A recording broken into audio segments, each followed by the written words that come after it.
ডর এক্লিপস। পৃথিবী অপার রহস্যময়, বিজ্ঞান সেই রহস্যের জট খুলছে প্রতিনিয়ত। আজ যা অনাবিষ্কৃত তা অবিশ্বাস্যও বটে। আমাদের ডর অনুষ্ঠানে যে ঘটনার মুখোমুখি আপনি হতে যাচ্ছেন তার যুক্তিসিদ্ধ উত্তর নেই।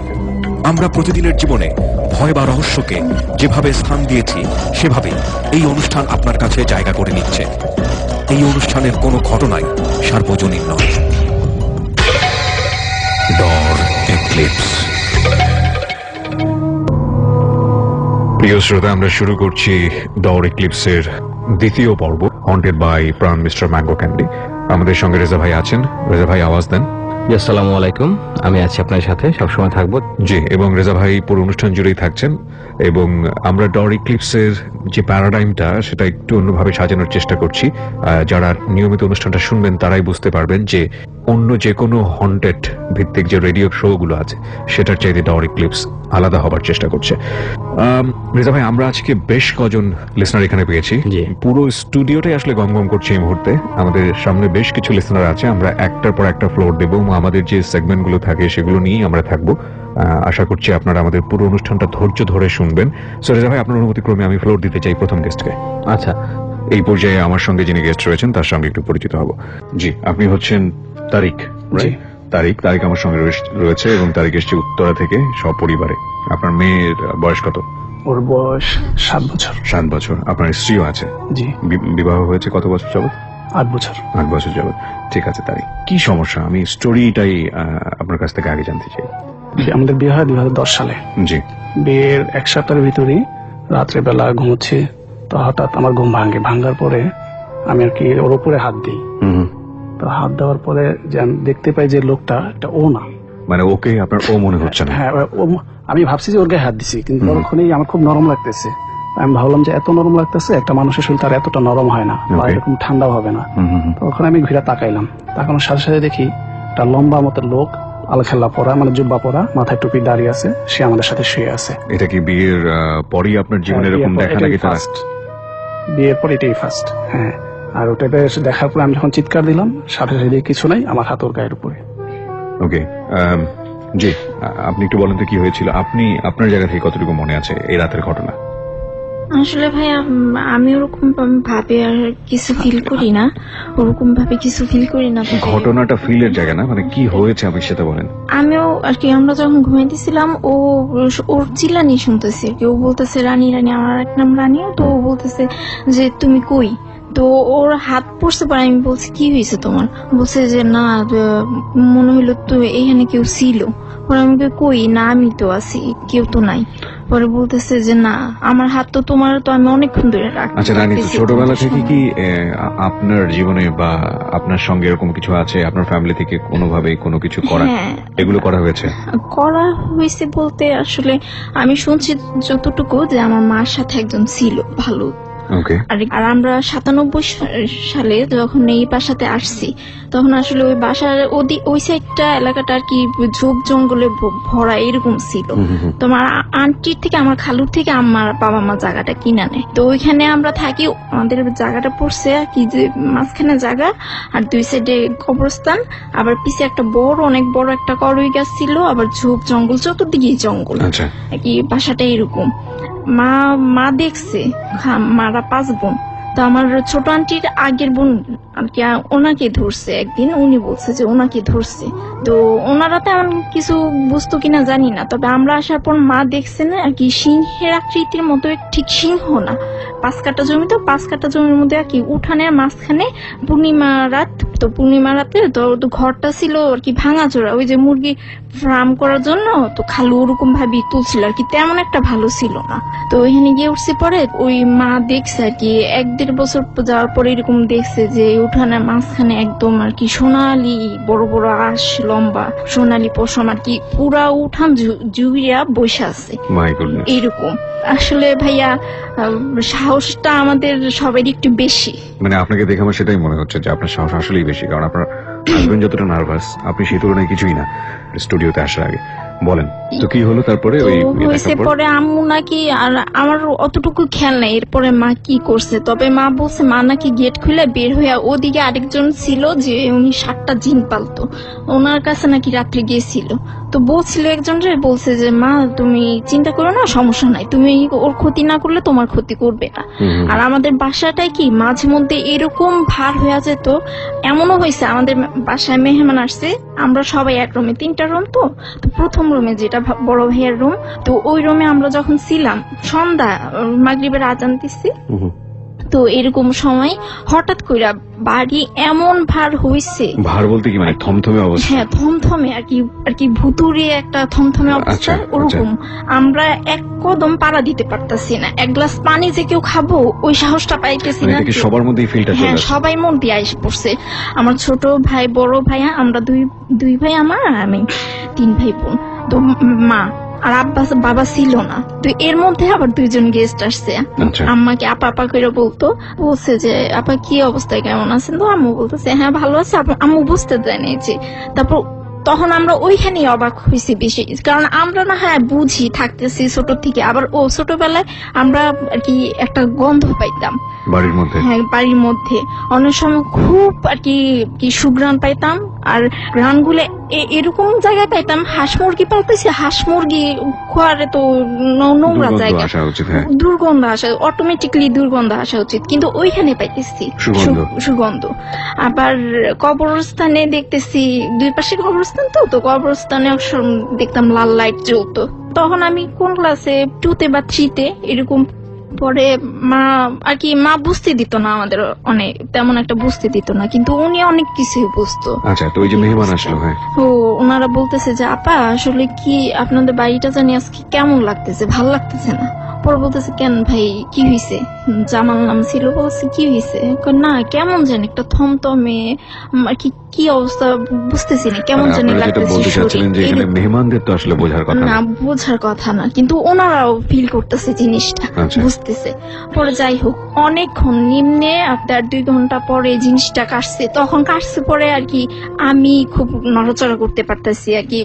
মেহমানের মধ্যে আবার ওই আঙ্কেলটা পানিও চাইছিল, আমি পানিও দিতে পারি নাই আর কি, এই অবস্থা আর কি, খুব ভয় লাগছে। পরে আর মানে সামহাও আমি যেটা বুঝতে পারছিলাম যে ফ্যামিলিতে আগে থেকে কিছু না কিছু এরকম ছিল। আচ্ছা, তো বিয়ের আগে কি আপনার হাজবেন্ড এগুলো জানতো? না না, একেবারেই জানতো না।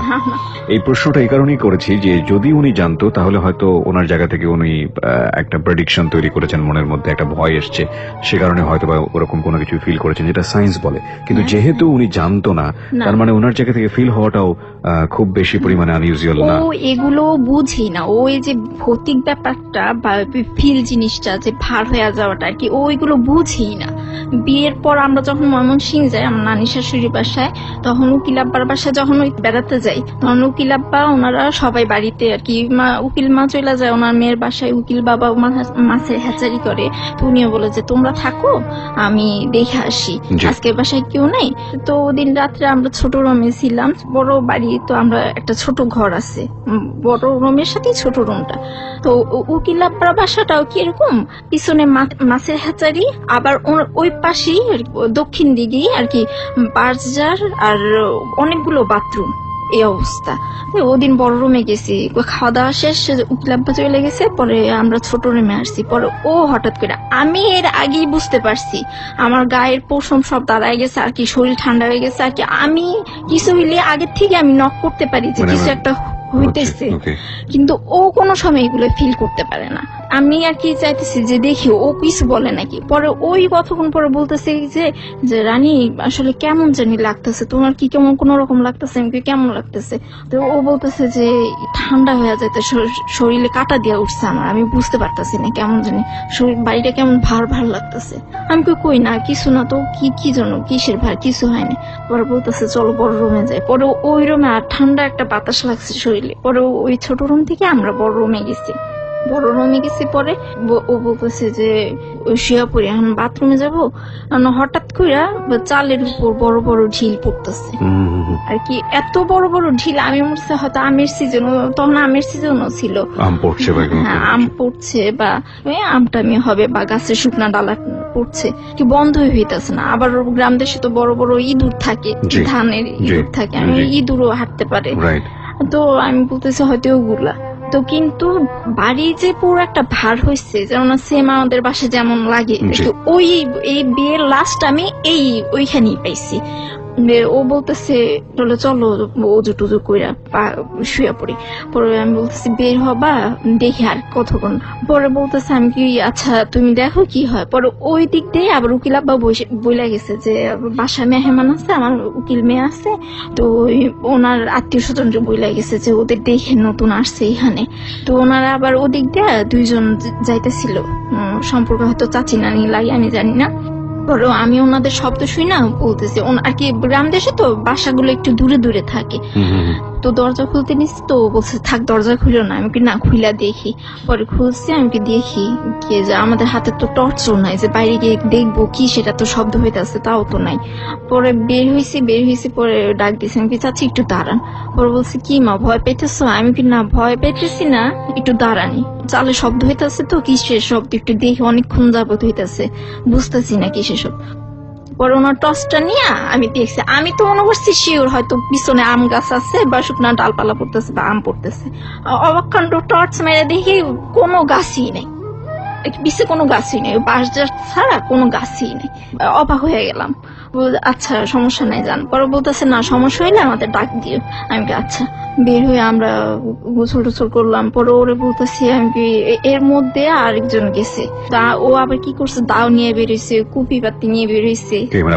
হ্যাঁ, কারণ গ্রাম দেশ আর শুধু স্বামী স্ত্রী দুইজন, বলা তো যায় না কি থেকে কি হয়, মানুষের ভূতের ভয়ের থেকে মানুষের ভয় বেশি, এই আর কি। তো ও এগুলো নিয়ে বের হয়েছে। তো আমার গোসল শেষ, পরে ও গোসল করবে, পরে আমি বলতেছি আমি কাপড়টা চেঞ্জ, আর কি আমার ওর কোনো কিছু হইলে আর কি আমার মনে আগে থেকেই জানান দেয়, মন কেমন জানি করে, কিন্তু বুঝতে দেয় না কাউরে। পরে আমি বলতেছি তুমি এখানে থাকতে পারবা, ঘরে গিয়া জামাটা চেঞ্জ করে আসি, খোলা আর কি গোসলখানা থাকে গ্রামের মধ্যে, জামা পাল্টে আসি, তুমি থাকতে পারবা? পরে বলতেছে হ্যাঁ আমি থাকতে পারবো। কিন্তু আমার ভাইয়া সত্যি আর কি আমার মনে হইতেছিল যে আমি ভিতরে যাব আর ও আমার ডাক দিবে। আমি বলতে তুমি কুপি রাখো তো, একটাই ছিল। ও বলতেছে যে কুপি বাতি তুমি নিয়ে যাও। আমি বলি না তোমার কাছে থাক, আমি এমনি যাই। পরে গেছি, পরে আর কি জামা চেঞ্জ করবে, এর মধ্যে ও ডাকতেছে রানী। কেন দিয়েছিলেন? বলতেছে রানী তুমি জগ নিয়ে আসো, পানি ভরবা না, কি নীতি, অথচ জগ ভরা পানি আছে। ওকে ওকে। মানে আমি যখন ওখানে উজু করতেছিলাম, আমার কাছে মনে হচ্ছে যে আমার পিছনে কেউ আছে, আমাকে এই বসে ধরতেছে, হয়তো মনের ভয়, তবে কিছু একটা ছিল, মানে ফিল করতেছি আমি। তারপর আসলে আমি কোনো কিছু দেখিও না কিছু না, তবে আমি ভার জিনিসটা বুঝতে পারি। আর ফার্স্ট আমার শরীরে আসলে বুঝি যখন ফার্স্ট শিওর হই, আমার 10 টেস্ট পরীক্ষার সময় আর কি বই পড়তেছিলাম, তখন রাত 12টা বাজে। তো পড়াটা শীতের রাত, হালকা হালকা শীত আছে এরকম। আমি মাঝখানে ঘরে থাকতাম, তো মা অনেক সময় আমার সাথে এসে শুইতো। তো আম্মু শুয়ে পড়ছে, আমি 12টার সময় শুয়ে পড়ছি। পরে আর কি আম্মু কাত হয়ে শুয়েছে, তো আম্মু কাত হয়ে শুয়েছে, আমিও কাত হয়ে শুয়েছি। আম্মু ধৈরা শুয়েছে, পরে এক হিসেবে তাহলে মার এক হাত নিচে, আমারও এক হাত নিচে, যদি কাত হয়ে শুই, এক হাত এক পা নিচে, এক হাত তো উপরে দিছে, আর এক হাত তো আমার নিচে, আর এক হাত দিয়ে মা আমার শরীরে ধৈরা শুয়েছে। শীতে আম্মু আমার ধরে আর কি শুইতো প্রায় সময়। একটু পরেই লাগতেছে আমার এই হাত কে জানি চাইপা ধরছে, আর আমার শরীরের মধ্যে কে জানি হাত দিছে। তো আর কি আমি ঘুমাইও নাই, তন্দ্রাও লাগে আসে নাই, কিছুই না, কিন্তু আর কি বুঝতেছি যে আমার হাত চাইপা ধরছে আর আমার শরীরে হাত দিছে। আর হাতগুলো অস্বাভাবিক, কেমন লম্বা টম্বা আর কি, লম্বা টাইপের কেমন জানি আঙ্গুলগুলা। কি আমি ভয় পাই নাই, আর চোখ মিলা তাকাইতেও পারতেছি না, অন্ধকার তো দেখবো না। তো কি করছি, 3 বার আয়াতুল কুরসি পড়ছি। আর কি আমার কথা হয়েছে যদি অন্য কিছু হয়ে থাকে, সূরা পড়লে হয়তো কাইটা যাইতে পারে। পরে 3 বার আয়াতুল কুরসি পড়ছি, পরে ওই একবার মনে হয় আয়াতুল কুরসির একটা লাইনে ভুল গেছে, পরে ছাড়ে নাই, পরে আরেকবার পড়ছি, মোট 4 বার পড়ছি, পরে ঠিক হয়েছে, পরে আমার শরীর আর কি একদম পুরো ফ্রি হয়ে গেছে। তার মানে আপনি যেটা ফিল করলেন সেটা যদি ওনার ঘটনা উনি যেগুলো এখানে বললেন সেখান থেকে অস্বাভাবিক কিছু না। আচ্ছা, বিয়ের প্রথম রাতে আপনি এটা ফিল করলেন, তারপরে ঘটনাগুলো একটু শুনতে চাই। ওইটা বিয়ের প্রথম রাত্রে না, আসলে বিয়ের 1 সপ্তাহ পরে দেখছে ওই যে আমার সাথে 1 সপ্তাহ পরে। আচ্ছা, তারপরে আর কি দেখেছেন? তারপরে এরপরে যেটা দেখলাম, ওর মা অসুস্থ ছিল খুব। জি, অসুস্থ বলতে আসলে আমি প্রেগনেন্ট ছিলাম। আচ্ছা, তখন আপনি কনসিভ করেছিলেন? হ্যাঁ, বলতেছে ও তো খুব অসুস্থ থাকে, চুলগুলো এত বড় যত্ন নিতে পারে না, তো এগুলোর একটা যত্ন দরকার আছে আর কি। আমার চুলের দেখলে ওর, আমার শাশুড়ির আর আমার মার, ওনাদের 3 জনের মনে হয় শরীরে আগুন জ্বলে আর কি। আমার চুল কাটা নিয়ে ব্যস্ত। চুল কি খুব বড় ছিল? চুল খুব বড় চুলে ছিল, টুটুক এখনো চুল হাঁটুর নিচে পড়ে চুল। হ্যাঁ, হাঁটুর নিচে পড়ে।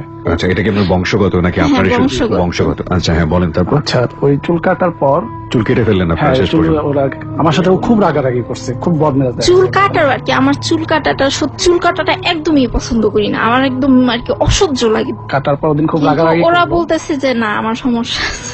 শুধু একটু কি হয়েছে? খুব রাগারাগি করলো, তো রান্না করা বন্ধ করে দিচ্ছে, খাওয়া দাওয়া হয়নি। মানে চুলটা কাটার জন্য? হ্যাঁ, চুলটা কাটার জন্য। তো রাত্রে ঘুমাইছি, তো আমার হঠাৎ করে ঘুম ভাঙছে, আমি ওর দিকে না, তাকাইছি। 3 দিন পর দেখছো। আচ্ছা, যাই হোক, তাকাইছি, তাকানোর পর আমি বসে আছে ঠিক আছে, কিন্তু ওর মুখটা সম্পূর্ণ কালো আর চোখ দুটা একদম আগুন যেমন লাল গোলা হয় ঠিক এমন করে আমার দিকে তাকায় আছে। আপনি কি নিশ্চিত? আপনি কি আমি একদম বলতেছেন? নিশ্চিত, এটা আমি দেখছি। সাথে সাথে আমি অবশ্য ওর মধ্যে তো দোয়া কালাম জানি না, এই কুলফল্লা সুরাটি শুধু পারি। 3 বার পড়ার সাথে সাথেই আল্লাহর রহমতে সব ঠিক আছে। না, পরে আমি ওটা ডাক দিচ্ছি। ওর অনেক কিছু মনে থাকে না, ওর সাথে কিছু হইলে আগের থেকে টের পাই যে ওর সাথে আজকে কিছু হবে, বা ও হয়তো আজকে ভয় পাইতে পারে। ও যেদিন আমার সাথে এটা দেখছে, ওদিন আমি ওর দিকেই ফিরেছিলাম আর কি। আমি ঘুমের মধ্যে কি জন্য জানি ভাবি যে ও হয়তো ভয় পাইতেছে, কিন্তু আমি আবার ঘুম পাগলা বেশি, তো ঘুমাইতেছি, ও ওর দিকে ফিরে ঘুমাইতেছে, ও হঠাৎ করে চোখ খুলে দেখা যায় আমার মুখের উপর আরেকটা মুখ, মানে অন্য একটা মুখ, খুব বিশ্রী চেহারা। তো ও দোয়া দূর যা পারছে বইলা ফু দিছে, পরে আমি অন্যদিকে ঘুরে গেছি, ওই পাশ থেকে আরেক দিকে ঘুরে গেছি। Okay. পরে ও কি করছে, একটু পরে আমার দিকে আর কি আমার সরায় আমার দেখছে, পরে ও দেখে যে না ঠিক আছে, নর্মালি আছি, কোনো সমস্যা নাই। আর এর মধ্যে ওরে অনেকবার নাকি ওরে বুকের উপর বসর গলা চেপা ধরছে। কি হয়েছে একটু বলেন তো? হ্যাঁ, ওই ঘুমাচ্ছি, তো হঠাৎ আমার কাছে মনে হইতেছে বুকের উপর কেউ বসছে। তখন আমি বললাম বুকের উপর কে বসবে, ও তো ঘুমাইতেই আছে। তো তখন চোখ মেলছে, আমি কিছু আমি দেখি নাই, তবে এই ধস্তাধস্তি করছি, হাত ছাড়ার জন্য অনেকেই করছি, কিন্তু ছাড়ে না। পরে প্রতিবারই এরকম বহুবার হয়েছে, হওয়ার পরে দোয়া পড়ছি, তারপরে ছাড়ছে, এর আগে একটাবারও ছাড়েনি। তো আমার কথা হচ্ছে যে যদি বোবা ধরে আমার মুখে কিন্তু কথা আসবে না। আমার কথাটা হয়েছে ওই মানে তখন আপনি সেন্সে থাকেন? হ্যাঁ, আমি সেন্সে থাকি, আমি দোয়া কালাম পড়তে পারি। ওকে, মানে এরকম বহু লাস্ট কি হয়েছে একেবারে? লাস্ট আর বিয়ে হওয়ার পর থেকে, চুল কাটার পর থেকে তো যতদিন চুল বড় হয়নি ততদিন তো আমার মেজাজ গরম। আমার একবার জিত মাথায় চাপলে আমি খাওয়া দাওয়া এমনি তো বন্ধ করে দিই। তবে ওই চুল কাটার পর থেকে আব্বা আর কি, মা, আমার শাশুড়ি, এদের অনেক বকি করছি। তো এইগুলা। আর মেয়ে হওয়ার পর যখন 5 মাস পেটে প্রেগনেন্ট অবস্থা, তখন এক হুজুরের কাছে ও নিয়ে গেছিল আর কি। এর মধ্যে ও আমার কথা আমি কিছু দেখি না, ওরা দেখে। তো ও নিয়ে গেছে এক হুজুরের কাছে, ওই হুজুর দেখে বলছে হ্যাঁ ওর সমস্যা আছে, জিন আছে, এই বলছে। পরে টাকা পয়সা চাইছে, যাই হোক ওইখান থেকে আয়সা পড়ছি। তাই বা মাশাআল্লাহ খুব সুন্দর হয়েছিল। আমাদের বিয়েটা আসলে অ্যাকচুয়ালি নিজেদের পছন্দের বিয়ে। তো বাবা মার সাথে, আর এমনি তো বাবা মার বাসা আমি একটা তেমন যাইতাম না, কিন্তু ও হওয়ার পরে কি খুব কান্নাকাটি করতো, রাত্রে খুব কান্না করতো। তো বাচ্চারা স্বাভাবিক কান্নাকাটি করেই, কিন্তু ওর কান্নাকাটি অন্যরকম ছিল আর কি। 11টার সময় যে শুরু করতো, ফজরের আগ পর্যন্ত উনি আর কি কাঁদতেই থাকতো, কান্নাকাটি আর ওনার থামতো না। আমি কোনো কিছু আনইউজুয়াল কিছু দেখেছেন মেয়ের মধ্যে বা ওর আচরণের মধ্যে, বা ওর সঙ্গে আপনারা যদি বলেন আপনাদের জায়গা থেকে উল্টাপাল্টা কোনো কিছু ঘটেছে? অনেক একটু চেঞ্জ আছে, ও খুব ঠান্ডা ছিল। 1.5 বছর 2 বছর তখন বলতো যে আম্মা আর কি, খেলতো হঠাৎ করে আয়সা পড়তো আমার কাছে দুধ দিয়ে, আয়সা আমার জড়ায় ধরতো, যে বলতো আম্মু ওইখানে কি ভাও ওই যে বাচ্চারা যা বলে ওইটাই। তাই সময় ওই ছোটবেলায় এই কাজটা করতো। এখন কি ওর মেমোরি আছে? ও কিছু বলতে পারবে যদি জিজ্ঞেস করা হয়? মনে হয় না পারবে। ওইগুলো বলতে পারবে না। ঠিক আছে, যা শুনলাম সেটা শুনে আমার নিজেরও কিছুটা অন্যরকম অনুভূতি হয়েছে। তবে এই বিষয়গুলো নিয়ে আসলে I am not expert on paranormal things, so ভাই ভালো বলতে পারবেন, আমরা তাকে ফ্লোর দিব। হ্যাঁ কিবরে ভাই, যা শুনলাম আসলে আসলে ঘটনাটা মারাত্মক ভয়ঙ্কর ঘটনা, ভয়াবহ ঘটনা। এখন আমি স্টোরি পুরাপুরি না শুনে মাঝখানে কথা বলা ঠিক হবে না, কারণ সবার তো এক রকমের সমস্যা হয় না। তারপর রোকেয়ার ব্যাপার আছে, অনেক ব্যাপার আছে। তো আমি আগে শুনে নিই ঘটনাটা, তারপর আমি বলবো যে কি করা যায়। ওকে, এই বিষয়গুলোর সাথে সায়েন্সের সম্পর্কটা আসলে কি, বা সায়েন্স আসলে কি বলছে সেটা নিয়ে আমাদের অবশ্যই বলার আছে। তবে একটা বিষয় যেটা হচ্ছে যে এটা একটা সমস্যা, যারা রিলিজিয়াস স্কলার আছেন তারা বলেন এটা হচ্ছে স্পিরিচুয়াল ডিজিজ, যারা সায়েন্সের মানুষ আছেন তারা এটাকে সাইকিয়াট্রিক প্রবলেম বা অন্য ধরনের সমস্যা বলেন। যেটাই হোক না কেন, আমরা দোয়া করব যে এই কাপল বা এই পরিবার এই সমস্যা থেকে বের হয়ে আসুক। আপনাদেরকে অনেক ধন্যবাদ আমাদের এখানে আসার জন্য। প্রিয় শ্রোতা, এই মুহূর্তে আমার সঙ্গে যোগ দিচ্ছেন আরো একজন, আমরা একটু তার সঙ্গে পরিচিত হই। নামটা একটু বলেন প্লিজ। জান্নাত আক্তার। জান্নাত, কোথা থেকে এসেছেন আপনি? লোকেশনটা বলতে চাচ্ছেন না, মানে একটু গোপন রাখতে চাচ্ছেন কিছু বিষয়। ঠিক আছে, সমস্যা নেই। প্রসেসটা একটু বলেন যে কিভাবে এখানে আসলেন। আপনাদের ফেসবুকে অনেক নক করছি, কিন্তু আপনার রেসপন্স পাইনি। এবার একটা নাম্বার ছিল, গ্রামের নাম্বার, সেখানে আমি মেসেজ করি। ওটা তো ফেসবুকে দেওয়া ছিল। হ্যাঁ, ফেসবুকে নক করলে ফেসবুকে অটো একটা টেক্সট যায়, ওখানে বলা আছে যে আপনার যদি কোনো সমস্যা থাকে বা আপনি যদি কথা বলতে চান তাহলে এই নম্বরে টেক্সট করেন। তো আপনি বোধহয় সেই নাম্বারে টেক্সট করেছেন আমাদের। সেখান থেকে আমার ফোনে রেসপন্স আসে, রিপ্লাই আসে, আমি সে অনুযায়ী এখানে আসি। ওকে, সো আমাদের যে ফেসবুকের ঠিকানাটা আপনারা নিশ্চয়ই জানেন, www.facebook.com/dorteam, DAARTEAM। আমি আবারও বলি, www.facebook.com/dorteam, DAARTEAM, that is dorteam। এবং ওখানে যে নাম্বারটি দেওয়া আছে ফেসবুকে সেটা হচ্ছে 01743075722। আমি আবারও বলছি 01743075722। এই নাম্বারে ফোন করলে একটা ফোনও ঢুকবে না, কারণ প্রত্যেকটি নাম্বার ব্লক করে দেওয়া আছে, শুধু টেক্সট করতে বলা হয়। থ্যাংক ইউ, আপনি এসেছেন সেজন্য। কি ঘটেছে আপনার সঙ্গে একটু বলুন আমাদের লিসনারদেরকে। আমি 2013 সালে এসএসসি পরীক্ষা দিই, জিপি 5 পাই। ওটার পর ঢাকাতে এসে ভর্তি হই আমার কাজিন সহ। ওকে, তখন একটা সাবলেটে বাসা থাকি, সেখানে থেকে কলেজে প্রতিদিন আসা যাওয়া করি। ওকে, কিছুদিন পর থেকে প্রচন্ড মাথা ব্যথা আমার, মানে হঠাৎ করে মাথা ব্যথা শুরু হয়? প্রচন্ড মাথা ব্যথা। আর মানে এরকম ছিল যে মানে টোলার করার মতো না। আমি রাতে ঘুম থেকে উঠে মাঝে মাঝে বালিশ ছিঁড়ে ফেলতাম, আমার সব নোট খাতা ছিঁড়ে ফেলতাম, এরকম হতো। খুবই অসহ্যের মতো ছিল। আব্বু ডক্টর দেখায়, চোখে চশমা নেয়, কমে না, মানে ওইটা থাকে, মাথা ব্যথাটা থাকে। ওই বাসায় যে আপনি আসলেন, ওই বাসায় উল্টাপাল্টা কোনো কিছু ছিল কিনা বা কোনো গল্প শুনেছেন কিনা, এরকম কিছু কি ছিল? না, ওই বাসায় আমার এক আন্টি, আব্বুর এক ফ্রেন্ডের বাসা, ওই আন্টির সাথে আমার এরকম আগে কখনো কারো হয়নি? না। ওকে, আমার মাথা ব্যথা ছিল আগে থেকে, অল্প অল্প ছিল, কিন্তু তখন একদম বেশি হয়। রোজার মধ্যে বেশি সমস্যাটা হয়। 2013 সালের রোজার মধ্যে আমি রোজার ঈদের পর আবার ঢাকা রিটার্ন করি। 21শে অক্টোবর আমি ঢাকা চিন্ময়ী সম্মেলন কেন্দ্রে আমাদের একটা সম্বোধনা দেওয়া হয় যারা জিপিএ 5 পায় প্রধানমন্ত্রী থেকে। আমরা প্রিয় শ্রোতা এই জায়গাটা একটা বিরতি নেব, 4 মিনিটের বিরতি। একটা বিষয় আপনারা নিশ্চয়ই জানেন, আপনারা নিজেও দেখবেন ইউটিউব যদি ঘাটাঘাটি করেন, জিন পোজেস্ট করার 3টা সিমটম আছে। তার মধ্যে একটা হচ্ছে যে রেগুলার মাথা ব্যথা হবে এবং সেটার কোনো ডায়াগনোস করে কোনো প্রবলেম খুঁজে পাওয়া যাবে না, এবং এই মাথা ব্যথার জন্য ঘুম খুব অল্প হবে, রাতের বেলা 2 থেকে 3 ঘন্টা ঘুম হবে, এবং সেটাও খুব চেষ্টা করে নিয়ে আসতে হবে। এই শর্ট টাইম ঘুমের পরে, ঘুম থেকে ওঠার পরে প্রচন্ড মাথা ব্যথা হবে, এবং এটার কোনো হদিস পাওয়া যাবে না যেটা আসলে কেন হচ্ছে। এটা আমার কথা না, আপনারা যদি ইউটিউবে বিভিন্ন বড় বড় যারা জিন স্টাডি করেন বা যারা ইসলামী বেদা আছে, স্কলার আছে, তাদেরকে পড়েন, তাহলে আপনারা দেখবেন যে তারা বেশ কয়েকটা সিমটমের কথা বলেছেন, তার মধ্যে এটা একটা সিমটম, মোটা থাকে 3টা সিমটম। ওকে, আমরা ছোট্ট একটা বিরতি নিয়ে ফিরে আসবো, মাত্র 4 মিনিটের বিরতি। ডর মানে ভয়। 4 মিনিট পর আরো একবার স্বাগত জানাচ্ছি ডরে। আর যে কিবরিয়া রয়েছে আপনার সঙ্গে, ডর ইক্লিপস শুনছেন আপনি, রেজা ভাইও আছে আমার সঙ্গে। প্রিয় শ্রোতা, আমরা আবারও ফিরছি গেস্টের কাছে। ওই 21শে অক্টোবর চিন্ময়ী সম্মেলন কেন্দ্রে বাসায় ফেরার পর আমার মানে মাথা অনেক জ্বরও আসছে, আর মাথা তো ব্যথা আছে। আমার কাজিন দিয়ে বাইরে পাঠাই ওষুধ নিয়ে আসার জন্য, 4-5টা না 5টা এসা দেখে ফেলি, তারপর কোনো মাথা ব্যথা ভালো হয় না। হওয়ার পর ও আবার বাড়িতে চলে যাওয়ার মন খারাপ ছিল। মাথা ব্যথা মানে কি মাথার সমস্ত জায়গায় ব্যথা করতো নাকি কোনো পার্টিকুলার কোনো অংশ? না, সমস্ত জায়গায়। সমস্ত জায়গায় ব্যথা করতো। আচ্ছা, মানে অসহ্য ধরনের ব্যথা ছিল। এর আগে কি নিউরোলজিস্টকে দেখালেন ব্যথার কারণে? না না, তখনও দেখাননি? না। আচ্ছা, তারপর 102-3 দিনের জ্বর থাকতো প্রতিদিন শরীরে।